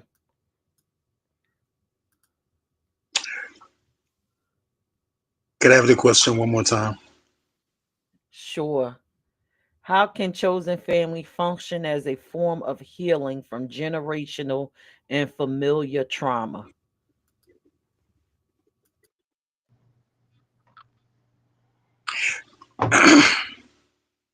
By not exposing them to more trauma. I had somebody that I looked up to, and they were my gay parent, but they always had a sexual attraction for me. And I didn't see them in that way. And the passes and stuff went on for like years until I finally stopped being nice about it. And I told them how disrespectful that I thought it was, with the relationship that we've had, and the things that we've been through, and how many times I've told you that I don't see you that way, for you still to be trying to put yourself on me after all these years is disrespectful. And I laid them out. And it's amazing how you can have a beautiful relationship with somebody when they're getting what they want from you. But the second that you close that door and they realize that they're never going to get that thing that they wanted from you, that's when you actually find out who the people that you've been around actually are. And this person turned around because I rejected them and destroyed my reputation, contributed to destroying my reputation in a state, in the state of Delaware. Fuck it. I'm just going to say it. Protecting, and this person had a thing for young kids. They always kept young kids around them. They always kept large houses, and they were always renting rooms out to younger kids. And I saw things as a younger person. I saw things as a grown man that I didn't see as a teen when I first met him. The fact that he always had groups and groups of young kids around him. And that's what he liked to handle, and that's what he liked to date. So yeah, I think that is definitely pertinent for elders in our community to protect the young. I mean, I've said this on multiple podcasts that we've done. Almost every podcast that we've done, somewhere in there, I've talked about how people take advantage of kids when they're pushed into the lifestyle. I've said it multiple times. So yes, I think that elders are definitely they're a factor that determines how soon our community heals from the things that it's going through. Because there's still a lot of hurt and division in the LGBTQIA community, and the current climate is just making it much, much worse. That's my answer. Thank you, Tim. Not all of us had those experiences. Wow, this is crazy. This is crazy to hear about these elders just taking advantage of the children. It just goes back to the subject when we talked about maps and the forms that they come in. So Mhm. all of it is connecting, right? So Mhm. whoever's watching in Black, you need to watch them all, because once you look at all of them, you could piece together our world and get we giving some great feedback to people, perspectives, things for them to learn, take, and hopefully digest and become better people. But Stan, do you want to take a crack at this question? Honestly, I don't know. I mean, Come on, Sam. well, I mean, anybody that can help you deal with trauma, is always important. Um, but I think kind of I guess the question kind of got a little different because they started talking about how how elders would take advantage of the younger people. Um, when actually, when you talk about family trauma and how a chosen family can help you deal with that. That's what they should be doing is to be there, to help you escape some of the trauma that you go through, but not to accept the trauma. And then again, you definitely got people that take advantage of that. You know, they people that prey on weak people. People that prey on you know homeless people. You know, um, so my thing is, yeah, they're very important to help you deal with trauma, and but I really don't really know how to answer that, but but the basic answer is they're very important to you to help you if you come from a family that you're dealing with a lot of trauma, you know, um, but not to take advantage of you, but but that happens. So you know, that's the best way I can answer that. Thank you, Stan. I'm going to put Dre up in the hot seat. Let me sit up. Um, Kehlani actually took my answer. Um, I do feel that we can't heal until we walk into the true meaning that somebody's in our lives. Let's stop coming into people's lives with selfish ambitions and personal gain, and understand the reason why this person was sent to you, and then help them become the best person that they can become. I say that because we have to understand that I feel like these younger LGBTQ members of this community need the guidance. They need the push. They need the love. They don't have it at home. And your mistake for seeing them as an object can cost them their life. So we have to understand the importance of it so that their blood is not on our hands. That's my answer. Thank you, Dre. Donna, hot seat up. Yeah, can you run that question because I was having technical difficulties with my list. Sure. How can chosen family function as a form of healing from generational or familiar trauma?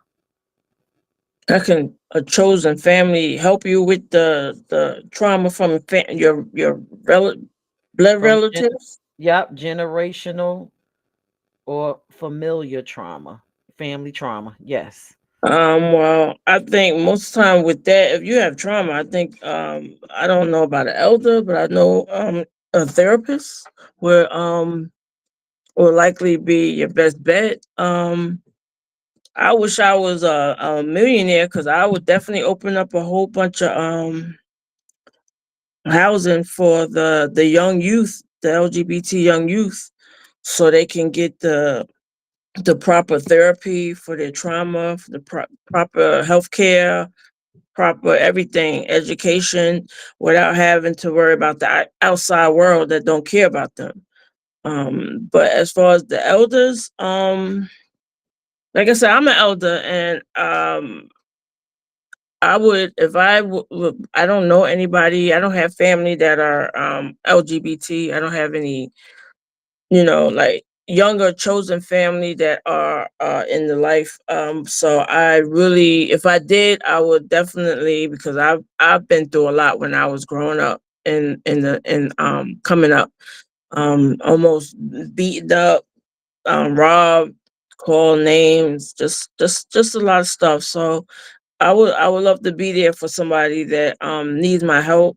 But unfortunately, I don't know anybody like that. But if anybody comes my way, even if I could find a youth that needs a place to stay, I have 2 extra bedrooms. I would definitely give them my bedrooms to stay and guide them the right way. Definitely help them. But Thank it's you, be Donna. therapy. Therapy is like the number one, like, really to help them. Elders, they probably can give them, but elders, I mean, they've been through trauma too. So, but I think they need some therapy, some help like that. Thank you, Donna. Vonda, you're in the hot seat. Well. Y'all seeing me go through one of my moments of going from hot to cold. I'm freezing. Feel like I'm at the North Pole. But you know, chosen family, I feel, helps us rewrite the story. And when I say rewrite the story, I mean we've been through a whole lot of trauma, and I just think about the trauma I had at such a young age, and how Bonnie and Tracy, sort of like what Donna just explained, she's got an extra bedroom for, a teenager who may be going through something. Bonnie and Tracy opened up their home for me during a time where, I came out and it wasn't accepted at the time. And I had nowhere to go. And that chosen family opened up their doors to me, gave me a bedroom with a bed in it, let me know the rules of their house. But not only that, counsel me. Not once did they talk bad on the situation that happened, but they helped me heal, start trying to heal from what I just went through. Even offered, maybe, if they felt as though I wasn't getting it, if you feel as though what we're telling you, maybe you could go to a counselor or something, talk to somebody who don't know you. But that chosen family just helps you rewrite the story. They help celebrate you at a time when you need to be celebrated because you're free and you living in your truth. And that kind of love from your chosen family, intentional love, it really helps heal things, to be honest. It makes you feel better. I feel bad that, hearing some of the stories of what some of our panelists thought were chosen family, but they weren't. And the things that they did to them, all they did was just cause more trauma. Everybody's story is different. But for me, I'll never forget when I said, yo, I'm gone. Didn't know where I was going, but I had those friends that I could talk to. I had those friends who were already, my chosen family, and they opened up their home to me and taught me how to save, helped me get my first place on my own. And that's love. And helped me stand on principles, and and try to help me set boundaries. I couldn't be as strong as Bonnie was, man. She ain't play no games out in these streets. I wasn't as strong as her. You know what I'm saying? But I know where I needed to get to because she showed me.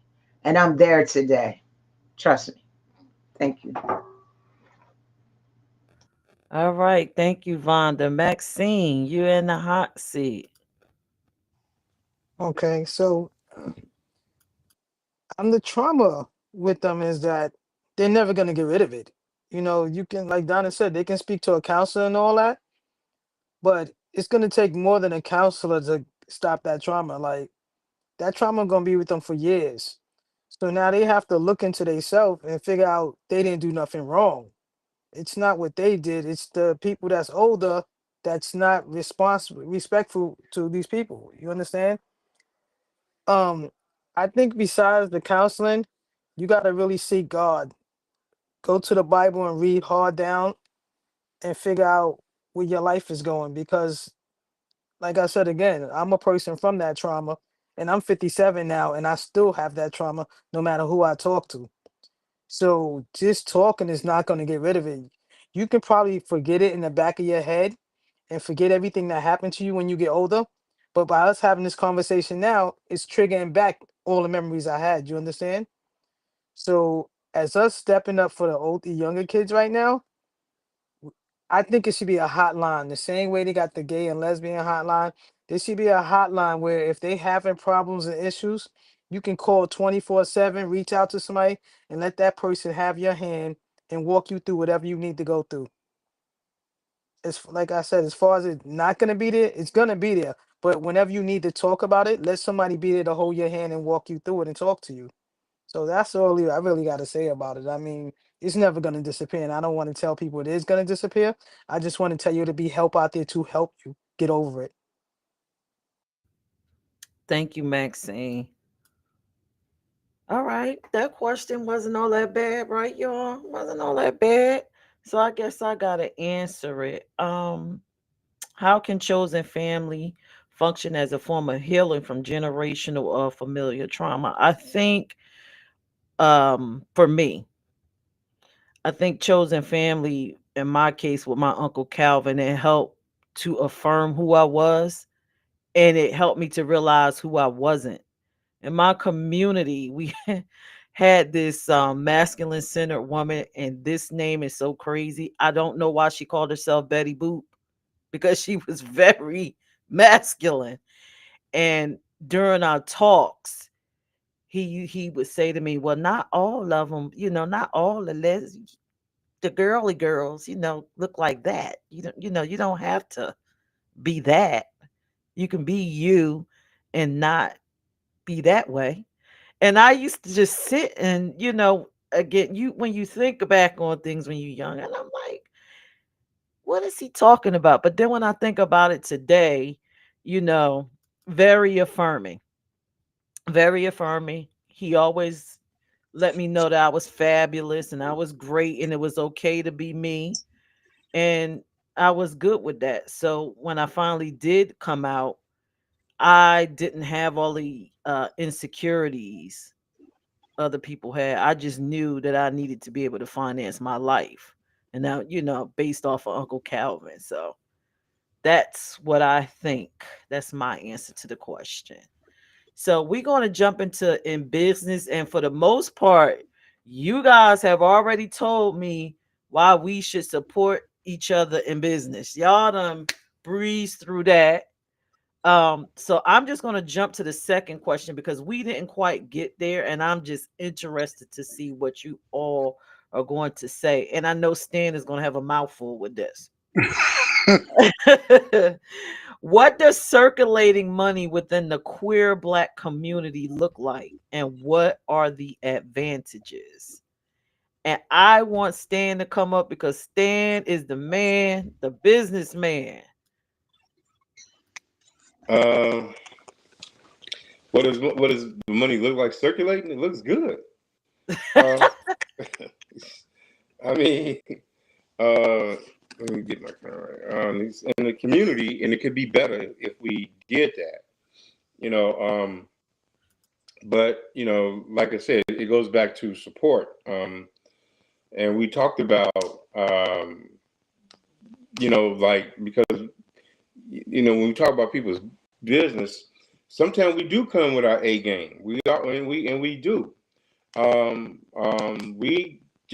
We have people that always, no matter what, and we were talking about business. My uncle, when I told you about he had the landscape business. Well, he had in his shop, he would purposely get the newspaper. So for Frank's Nursery and Crafts and Michael's and all that, he would see what the prices of their merchandise was, and he would always mark his like for $4 or $5 lower. And still, people would come in. Black people would come in and still sit back and say his prices were too high, and he'll show them the paper. So I'm selling the same poinsettias $2 less than Michael's. People still wanted him to sit back and go lower. But instead of buying it, they would just go to Michael's. They'd rather see him go out of business than to help his business. You always can go into a restaurant and it's always a Black person always going to send their food back. They and want refunds, but they won't go into a white establishment and do that. But we do it to ourselves. So we can always be on our A game. It's just that people are going to always try us.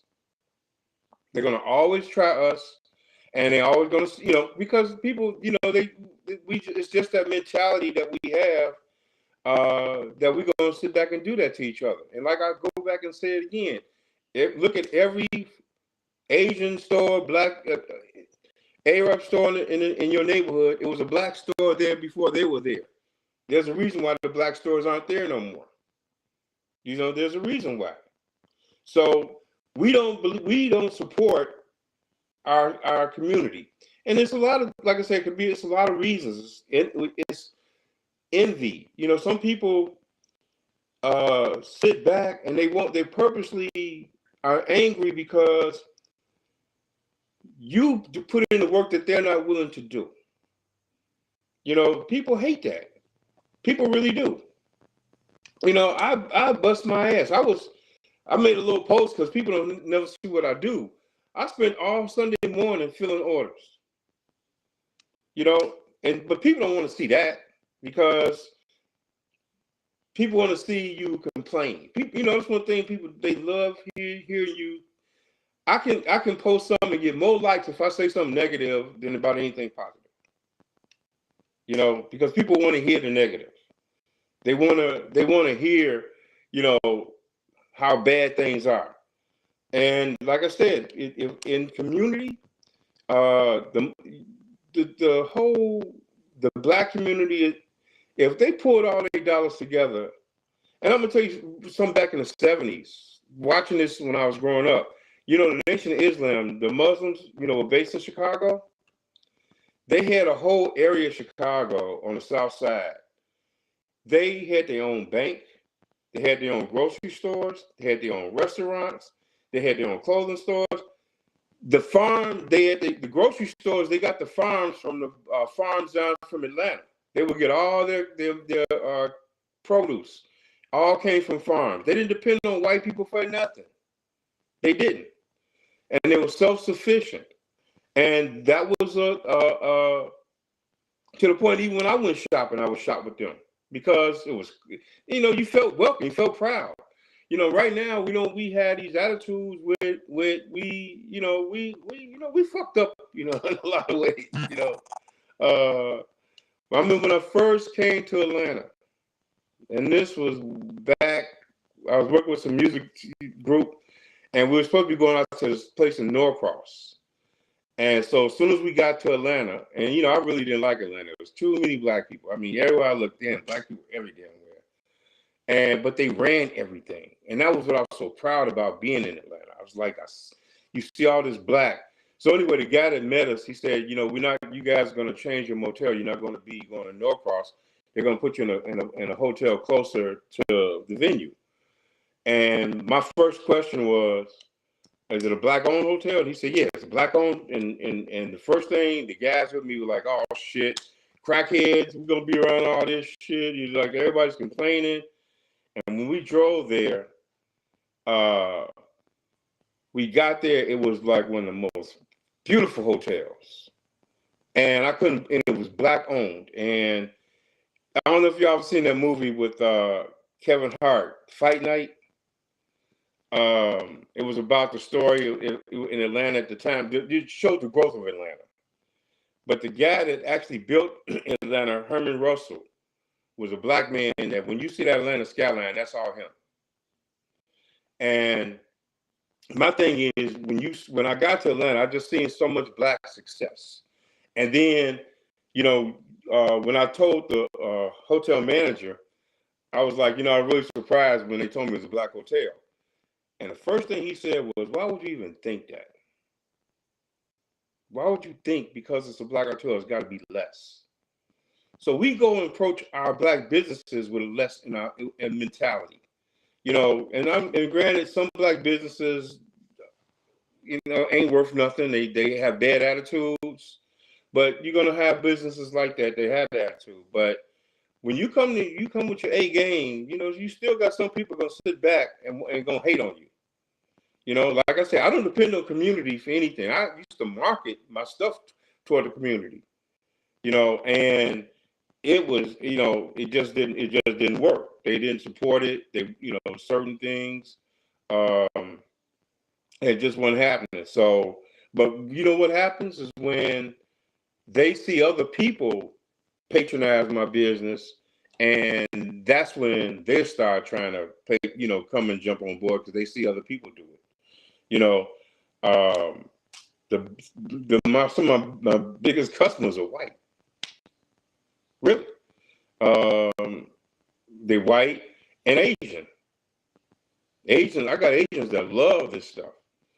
So I'm just saying, I don't hate on the community. I'm always going to support it. But as far as trying to market and deal with it, I just can't. I'm not going to. And I think Smack said it earlier. You got to find your customer. You got to find, and that's what I did. I didn't sit around whining and shit about it. It's like, okay, and like I would tell people, my shit ain't for you. Because, and then when you get people, I remember this girl begged me to use some shit one time.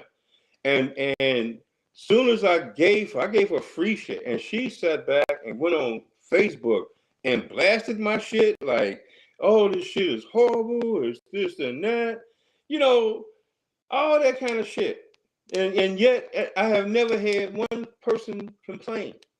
But she got my stuff just to get on there and blast me as a black business. I swear to God, I couldn't believe it. And just got up and talked all that shit, But and yet it wasn't that it was bad on her. She was determined that I'm gonna fuck him up, So that this shit that happens, man. I mean, it really happens. So you just got to be resilient to what you do. And don't let people discourage what you do.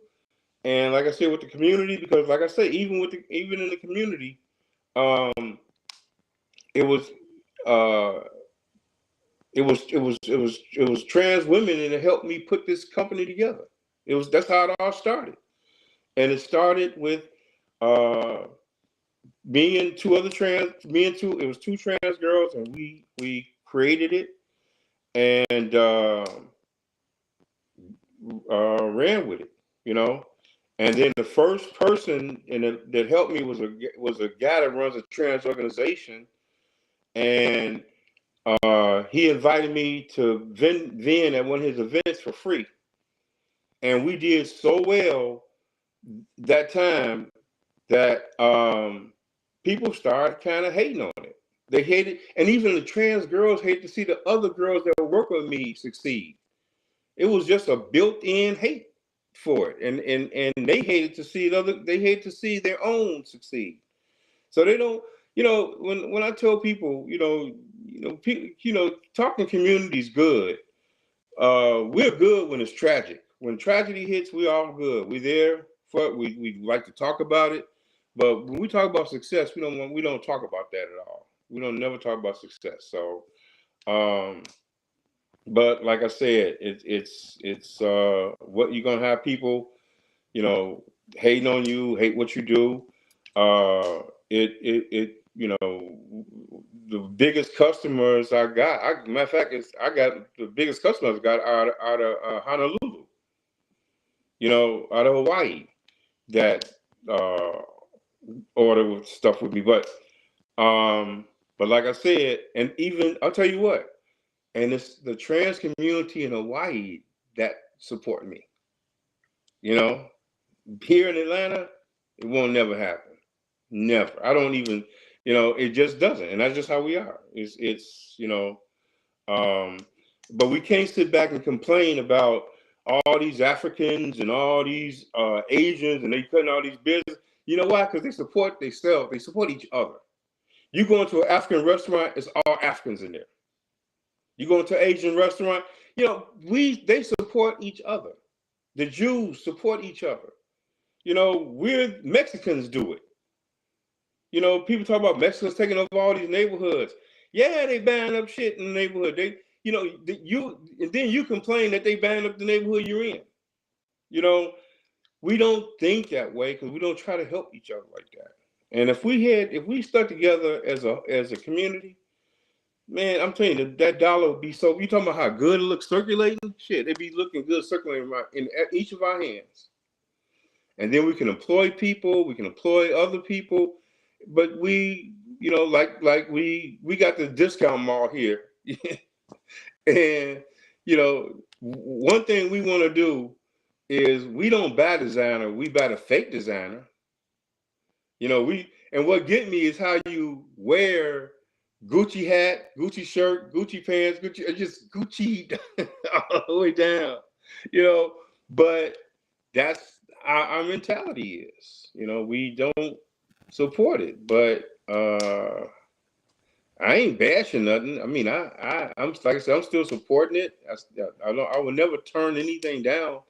But matter of fact, Peirrce, I came to Wilmington a couple times, My and event. yeah, and you guys showed so much love. I mean, it was great. We had a great time with it. So, uh, yeah, and I love Wilmington. I had a good time. I want to. Really downtown Wilmington would be an excellent place to open up a business. You know, the time we were there and just just seeing it and the prices at that time. I don't know what it's like now, but we if we support each other, it'll be great. But it's a piece of work. I'll never give up. Yep. Thank you, Stan. That's a great perspective. You Yeah, Stan always come with it. I had to laugh when he said we was fucked up. know. It's like, okay, that's very blunt. All right, so Kalani,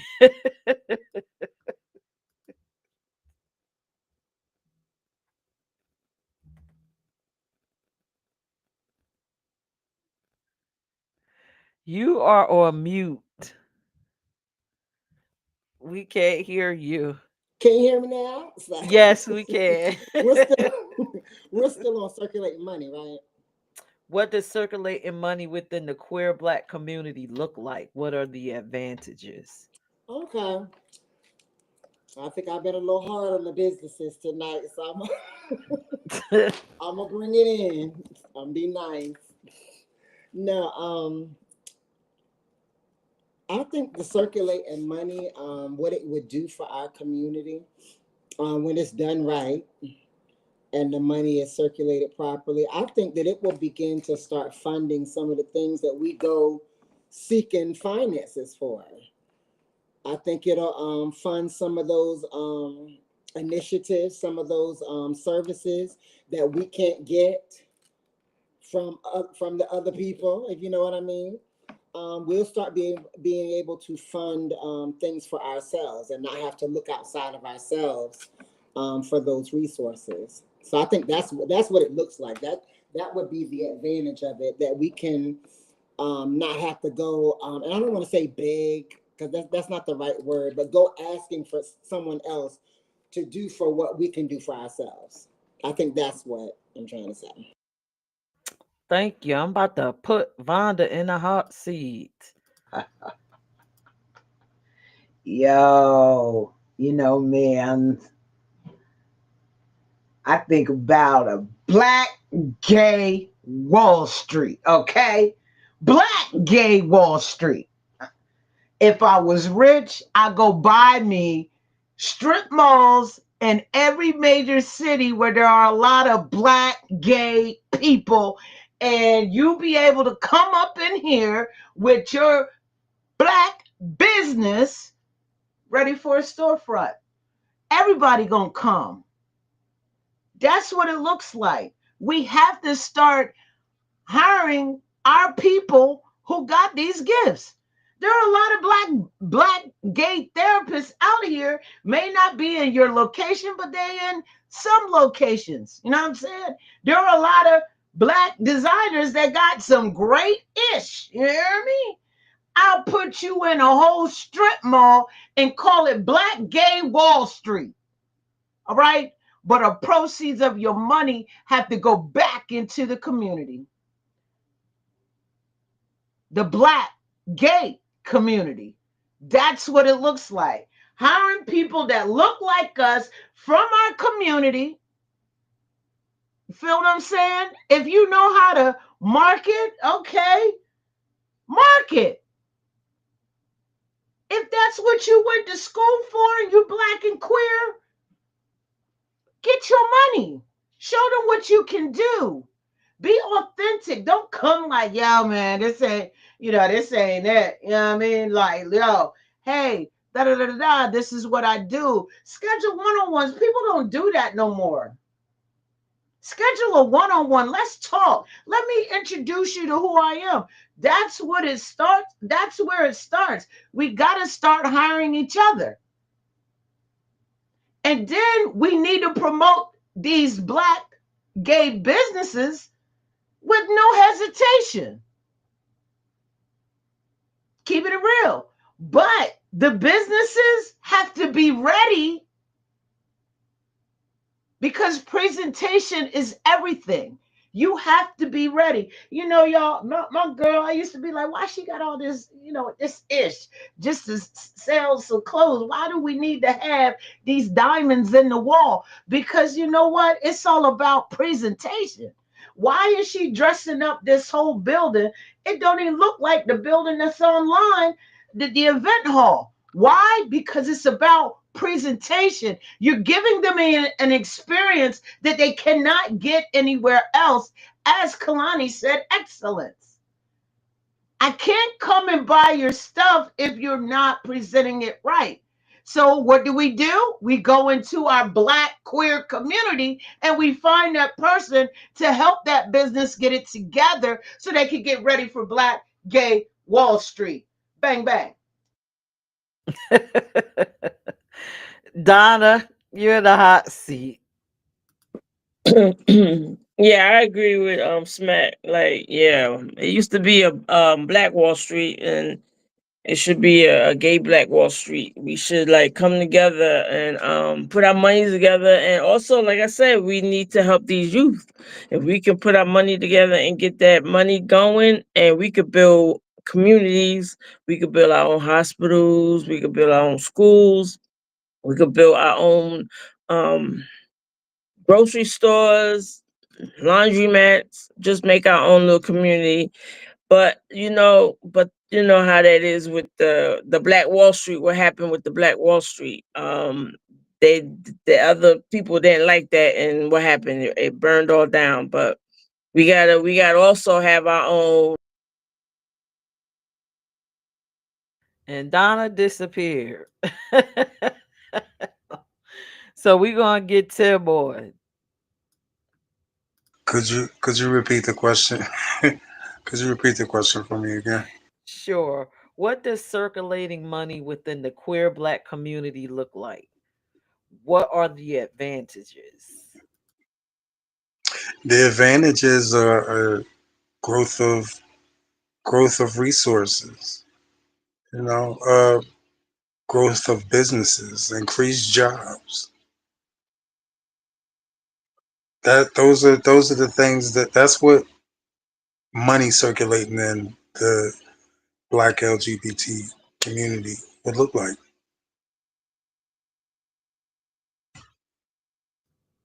Thank you, Tim. Let's get Maxine in. So we talking about like creating businesses and bringing them into work, but I think it starts more with the youth in school. Like they're going to school and they're dealing with people that's bashing them and having problems in school. So first thing we should do is have a school where it's made just for the gay community, where they don't have to go to school and be bothered with other people. Then on top of that, instead of in school us teaching them about Martin Luther King and stuff that happened in the past, let's teach them how to build their own businesses. Teach them how to start their own companies. Let's teach them how to become independent in life where they make it. I don't want to be in school and you're telling me something that happened 200 years ago and it ain't got nothing to do with us now. You understand? So I believe school starts and then they own companies, like they own clothing line, stores, you name it. I feel we should start the youth on learning a lot of positive stuff to get them out there. Thank you, Maxine. Y'all all said everything that I wanted to say. I could see the money circulating. This, like Vonda said, strip malls. I see resources. I see investments. I see hospitals. Um, and for the ghetto fabulous ones in the community, if you can't see the bigger picture with what we just said, I'm just going to say this: with the money circulating in our community, you could be, what Biggie say, Gucci down to your socks, rings, and watches. You can have that BMW. I can see it now. Hell, one of y'all might have a blinged out spaceship, but in order for that to happen, we got to circulate amongst each other. But I can see it all. And I really want that for us. So we got two more questions. We're gonna try to get up out of here and wrap it up by 11. But this one is a real important one, and I think it might be a reflective question once you get off this live stream. What are the risks of relying solely on external support systems that may not understand the intersectionality of being black and queer? What are the risks?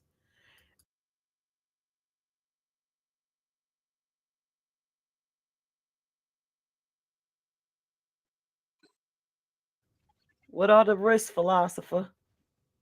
Did y'all hear Oh me? man, did Yeah. you pick? I'm a Nazi. Am I in the hot seat? Yes, you're in the hot Oh, seat I looking didn't. I at didn't us. hear my name. I didn't hear my name. I'm sitting here waiting for a name. Okay. I'm sorry. Could you give me the question one more again? Okay. What are the risks of relying solely on external support systems that may not understand the intersectionality of being black and queer? Um, One, they may not be able to help you accurately because they may not actually have the knowledge, or they may not have the knowledge that they need to help you. Also, there's a risk in relying on anything too much, because you get reliant, you get dependent on it. And when you are in a situation where you have to find a solution or you have to make a way, you may not be equipped to do that on your own because you've always relied on these external sources for everything you needed. It's kind of like parents that want their kids to have a better life than them, so they give them all these things and they leave out the struggle. And then when these kids get on their own, they don't know how to take care of themselves. It's kind of like the same pretense. So that's my answer. Thank you, Tim. Stan. Well, number one, um, relying on anything, um, and that's one of the things I don't. I learned a long time ago, because they can pull the rug from under you in a heartbeat. So my thing is, um, if I'm dependent on somebody, I'm not going to depend on them for a long time. I'm going to take advantage of getting myself into a situation. Um, and I've done that. I learned when I had just working. I remember when I was teaching school, and I had a principal. He couldn't stand me. Um, People like to control you. I had got a house, a car, and I'll never forget when he said to me, we were talking about summer school, and some he was.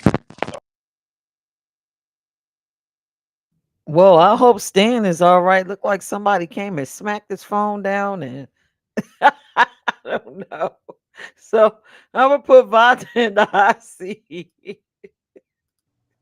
Well, um, hmm. Repeat the question one more time. I'm sorry. What are the risks of relying solely on external support systems that may not understand the intersectionality of being black and queer? Well, if they don't understand our intersectionality, they they really can't see our needs. So if you don't know who I am as a person and who I represent and what I represent, how can you fully see my needs? Or worse, they may try to make me fit into their mold that erases who I am. And I'm not going to do that. But there are, and I've seen it, some black queer folk that forget who they are and they change and they're molding to what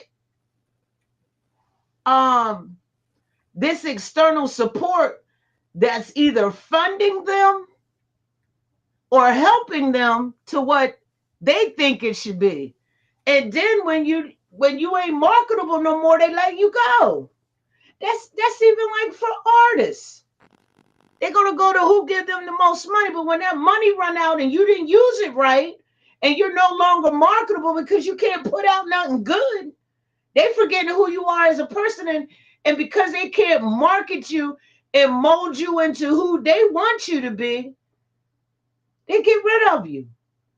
So those outside resources, how I look at it, are people who ain't me. They don't understand my culture.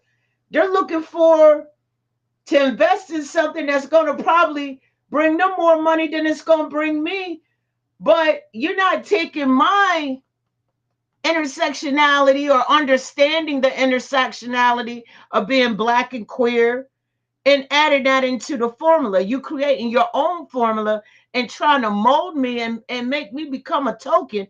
And that ain't going down. But unfortunately, a lot of black queer folks are tokens. And I'm done. Thank you, Vonda. Maxine, you want to chime in? Are you still there? No, I'm right here. Can you say the question again? I'm sorry. Sure. Um, what are the risks of relying solely on external support systems that may not understand the intersectionality of being black and queer? When you can't just rely on one thing at all because that might fail. So you have to take the time of opening up doors to different options. You don't want to sit there and just think like, well, this is gonna work and we're gonna get here, here, here. It's never gonna work that way. So I'm sorry to make it short. Actually, I'm in the middle of cooking for the kids or something. But you can't rely on just one thing. You gotta have different things and options. Thank you, Maxine. Stan, did you want to get back up here and finish saying what you were saying? Was that just that I was in a situation like that when you depend on, and um, when people sit back and they tell you, well, I know you need this job because you just bought this, you just did that. It put a fear in me because somebody was controlling me. I felt like, damn, you know what? All he got to do is use a pen and he can wipe me out totally.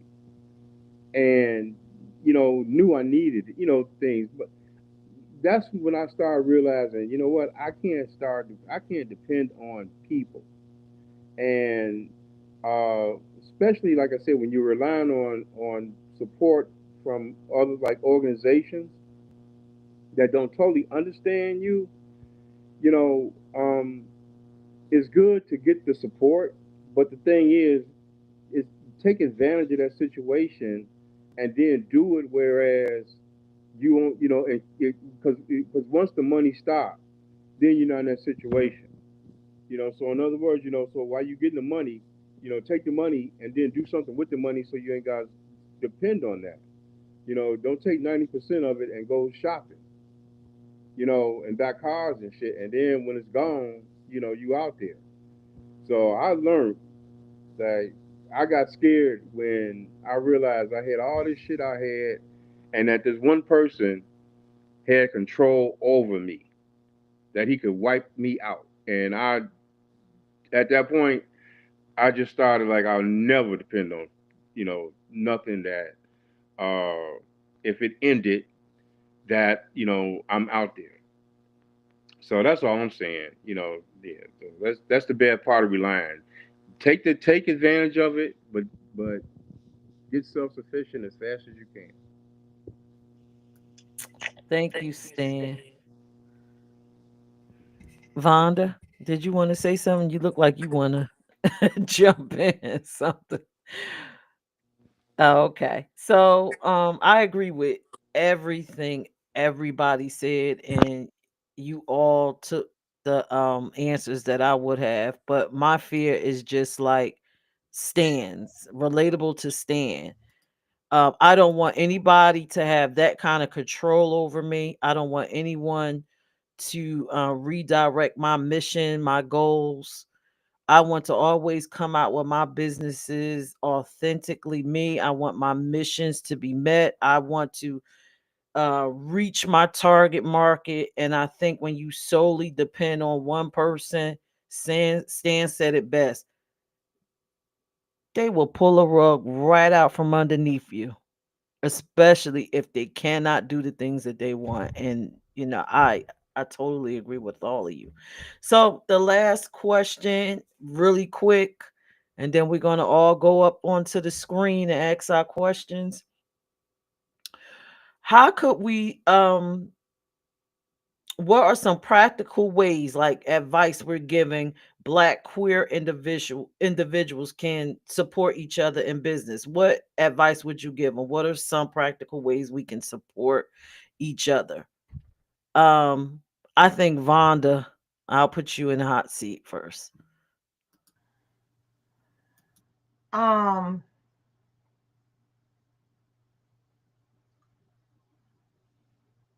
I think one is like referral networks. I truly believe in it. Referral create referral networks like black gay businesses, create a directory and say what they offer, put their website so that people can go and see what they have and start circulating that. One thing that a lot of people don't do is, stop being gatekeepers, but show like grant opportunities, offer mentorship, collaborate. We need to do more collaboration. I really, instead of trying to compete against each other, I never understood that. Hey, if you got 30 gay people selling t-shirts, why don't y'all have a daggone t-shirt war? Bring everybody into a building. Whoever sell the most t-shirts walk away with the trophy. At the end of the day, everybody making money. I'm just saying, collaborate. Um, and shout each other out on social media. I mean, everybody's on social media. Shout it out. If you know somebody gay having a pop up, for their clothing line or for their business, show up to it. Tell your friends about it. Don't go check it out and then tell them to go check out their business online. Bring them with you. Like, we all need to start working together more. Somebody got an event, and I'm going to put my plug in. Me Fest is coming up August 24th. I've been sharing it like crazy, not just on social media, but putting it in people's inbox that I feel support me. And hopefully they come through. But everybody should be doing that. I'm just keeping it real. Get in there, support each other like we're supposed to support each other. Be an example. I see so many times people say, I'm not sharing nobody else's stuff if they don't share mine. Yo, you got to be the bigger person.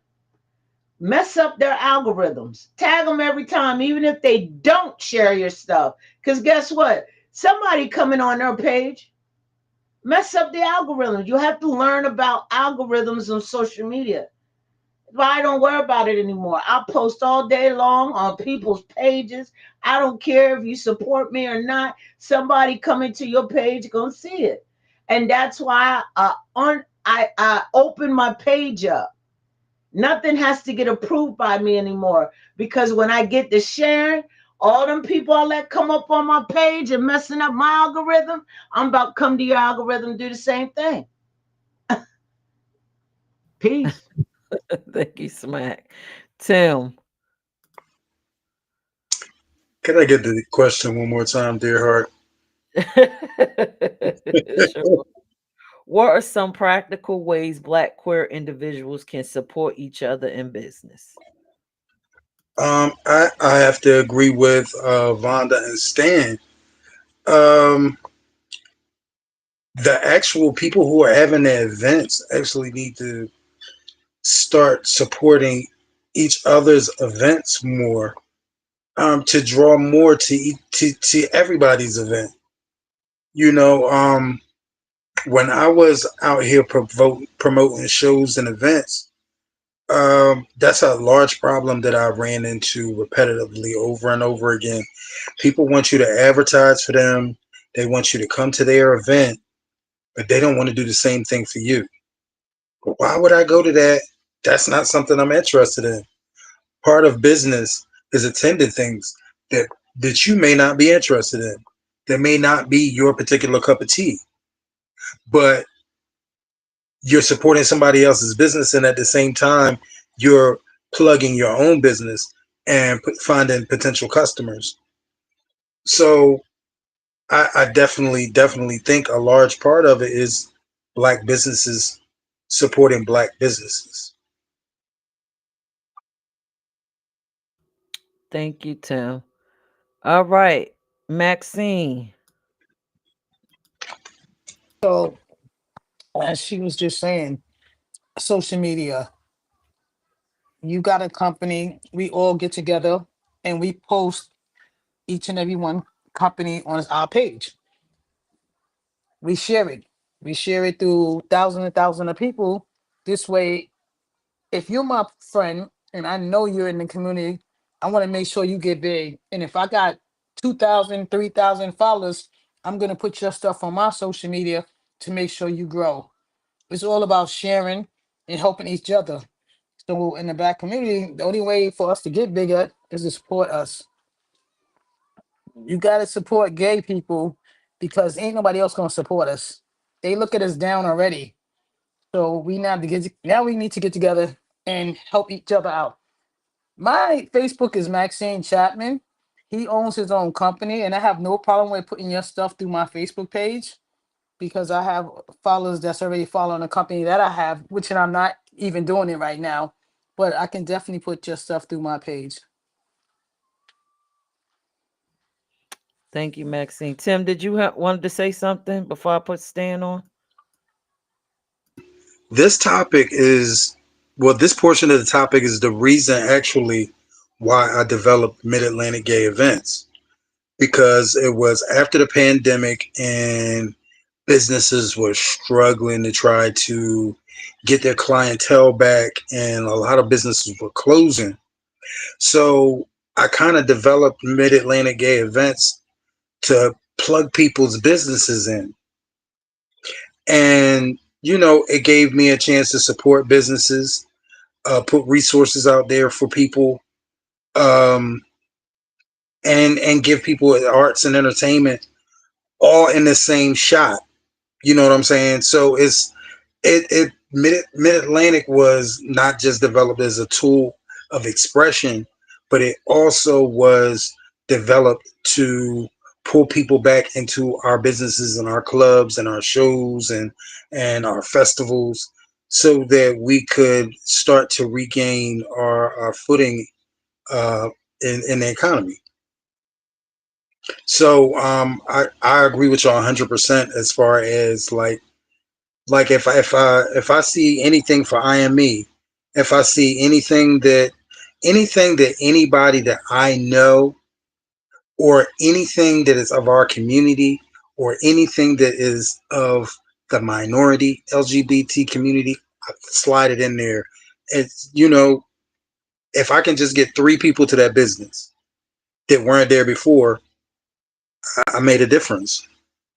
You know what I'm saying? If I can just get two people this information on where to go uh, for health information, or when they have something going wrong with them and they need to go to a doctor or a clinic. So I firmly agree that yes, pooling information and supporting information and sharing information and giving people a hub to come and just look through information is key. It's ideal. Thank you, Tim. Stan. I agree with everything everybody's saying. Matter of fact, I share a lot on social media. If I see a gay or trans owned business, I always share it. Um, and then once people see you share it, then they start sharing your things as well. But yeah, we sometimes we have to think sometimes, and it's not easy. But if you ever in a market looking for something, say in your mind, let me research and see if there's a gay business that does this. We have to kind of have that kind of mentality, or a minority gay business. You know, um, we start thinking that way. That'll strengthen, and then you're not relying. If you want, then you can.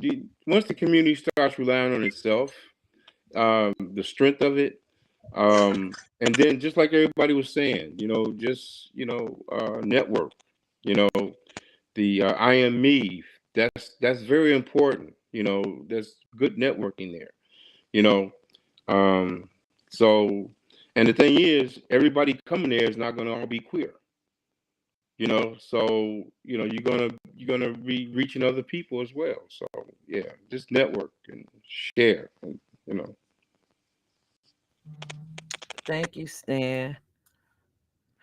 Oh man, all of y'all said just about everything I was going to say, but I will bring something new to the table that you guys probably didn't think of or you probably forgot about. I think one of the things that black queer people need to stop doing that's harming our businesses.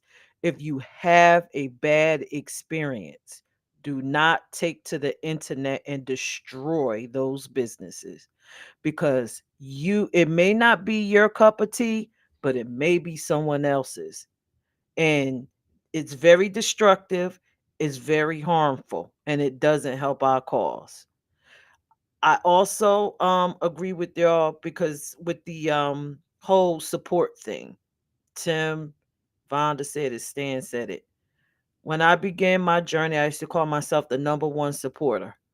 Before I had some of these health issues and things going on in my personal life, I used to get up and attend a whole lot of LGBTQ plus events to be present, not necessarily to market my business, but to be in the room and be around my people and meet those business owners to see how, we can network, or just, just showing my face.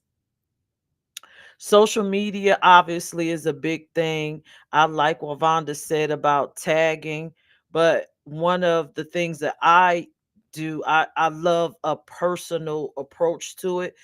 I will create a little message, and I believe in inboxing people saying, "Hey, how you doing? This is what I'm doing."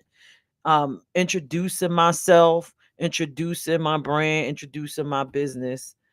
And like with this live stream, share it. If you don't like what we're saying here tonight, well, it's not for you, but somebody that needs this information. And I think we don't do that enough. And some of the old but goodies, word of mouth, tell a friend. Same way you talk about what is it, South Park and all these little drama shows, and what is it, all the Queens men. talk about in black, talk about what we're doing here, talk about all of those things. There's so many ways you can help. Anytime you are bringing awareness to a black LGBTQ plus business, you are helping, but it has to be positive. And do the numbers. Don't just tell 5. Sometimes it takes for you to tell 20 for us to get the one person. So that is my advice. So I'm going to put the panel on the screen. Does anybody have any questions? We done been here for a minute, and it's time for us to pack it up. But I think we done helped some people.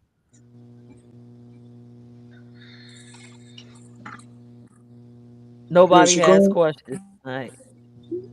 No, not tonight. Everybody's tired. All right, I did I my done said job. everything I had to say, like real talk. Like this was a great panel. I said everything I had to say, and I stand on business. Okay. Gay Black Wall Street is coming, and you can try to come and burn it down. I mean, they already told you how fearless and resilient we are. You could try, man. You could try. We not doomed. We not. No, it ain't gonna go down like it did back in the day. Yeah, I mean, I'm just telling you, y'all know it's a whole new decade. Yeah, Black Gay Wall Street coming. Gay Black Wall Street, however you want to put it, it's coming. All Stay right. tuned. So nobody has any questions. So I'm assuming that it's time to pack it up until next week. Thank you to all the people that tuned in to In Black. We hope that you learned something tonight. And each and every night that you actually watch us. And tune in to us next Tuesday, 8 p.m. Hopefully we don't go into extra innings like we did tonight. Um, any last words, any takeaways you want to leave the crowd with before I hit our commercial outro? No advice. I just want to I just want to say thank you on behalf of me and the crew. We appreciate all of y'all that have been uh, interested in seeing what we put together every week. I hope that y'all continue to tune in every week to see what new adventures that we are going to go on, what new stories that Stan is going to lay down for us. I've been around a And long time, man. I right, got the last thing I want to say is y'all people are giving me like a new type of like insight and joy and on how I look at our lifestyle. And I appreciate y'all because at this point in my life, I really needed to be reassured that it's still beautiful things about this lifestyle. Because I was You're welcome. actually, yeah, I was actually, Vonda actually seen the post on my page. I was really at one point questioning my sexuality and whether or not actually was meant to be a part of this community. And Vonda had seen the post, and I was like, she was like, "Well, how'd you do that? So so you don't you're not gay no more?" I said, "I didn't say that. I just said I just think that I'm having a difficult time because this is not meant for me. So." To come full circle and just to be a part of something like this, I'm grateful and I'm very happy. That's all it is. Yeah, we are glad to have you here. Yeah. Yep. With that being said, everybody have a good night. And remember, if you didn't learn anything tonight, take away this: support black queer businesses. Let's circulate the wealth. All right. We love Circulated. y'all. Have a good Have night. have a good night, everyone. See you later. Be blessed. Bye.